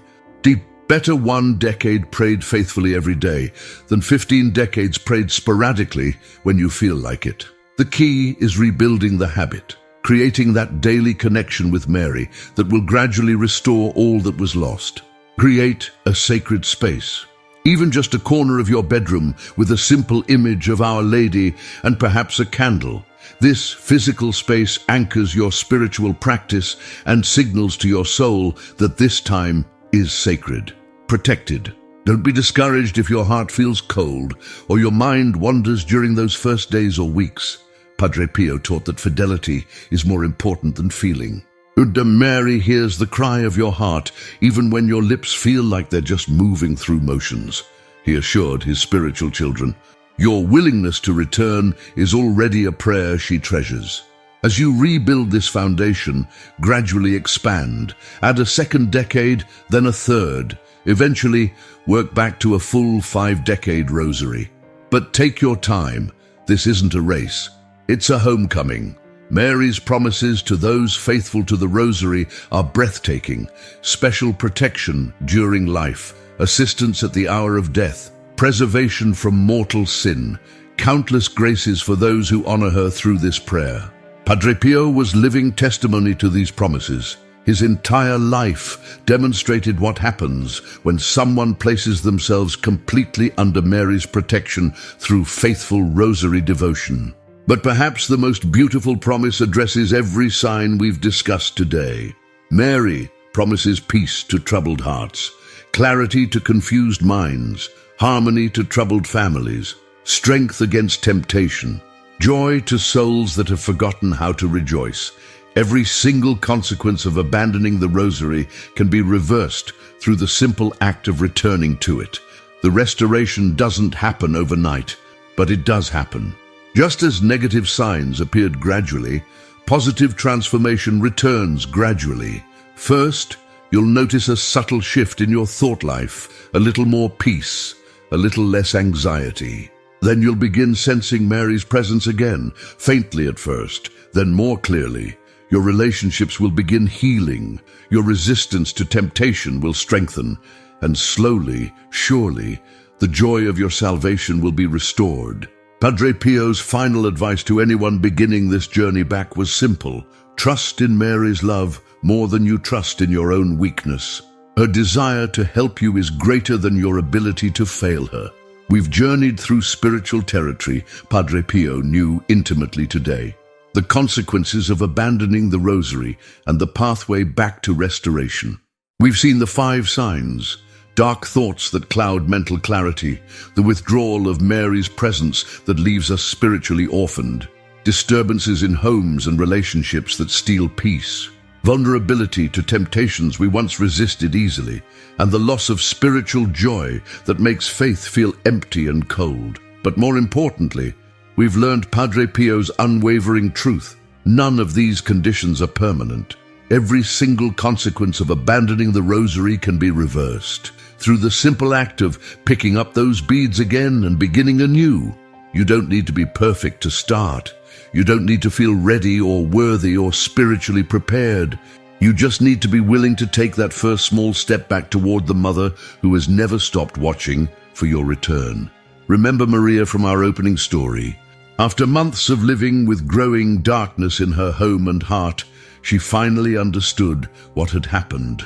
One evening, she found her Rosary buried in a drawer, covered with dust, but still intact. With tears in her eyes, she held those familiar beads and whispered, "Mary, I'm sorry, help me come home."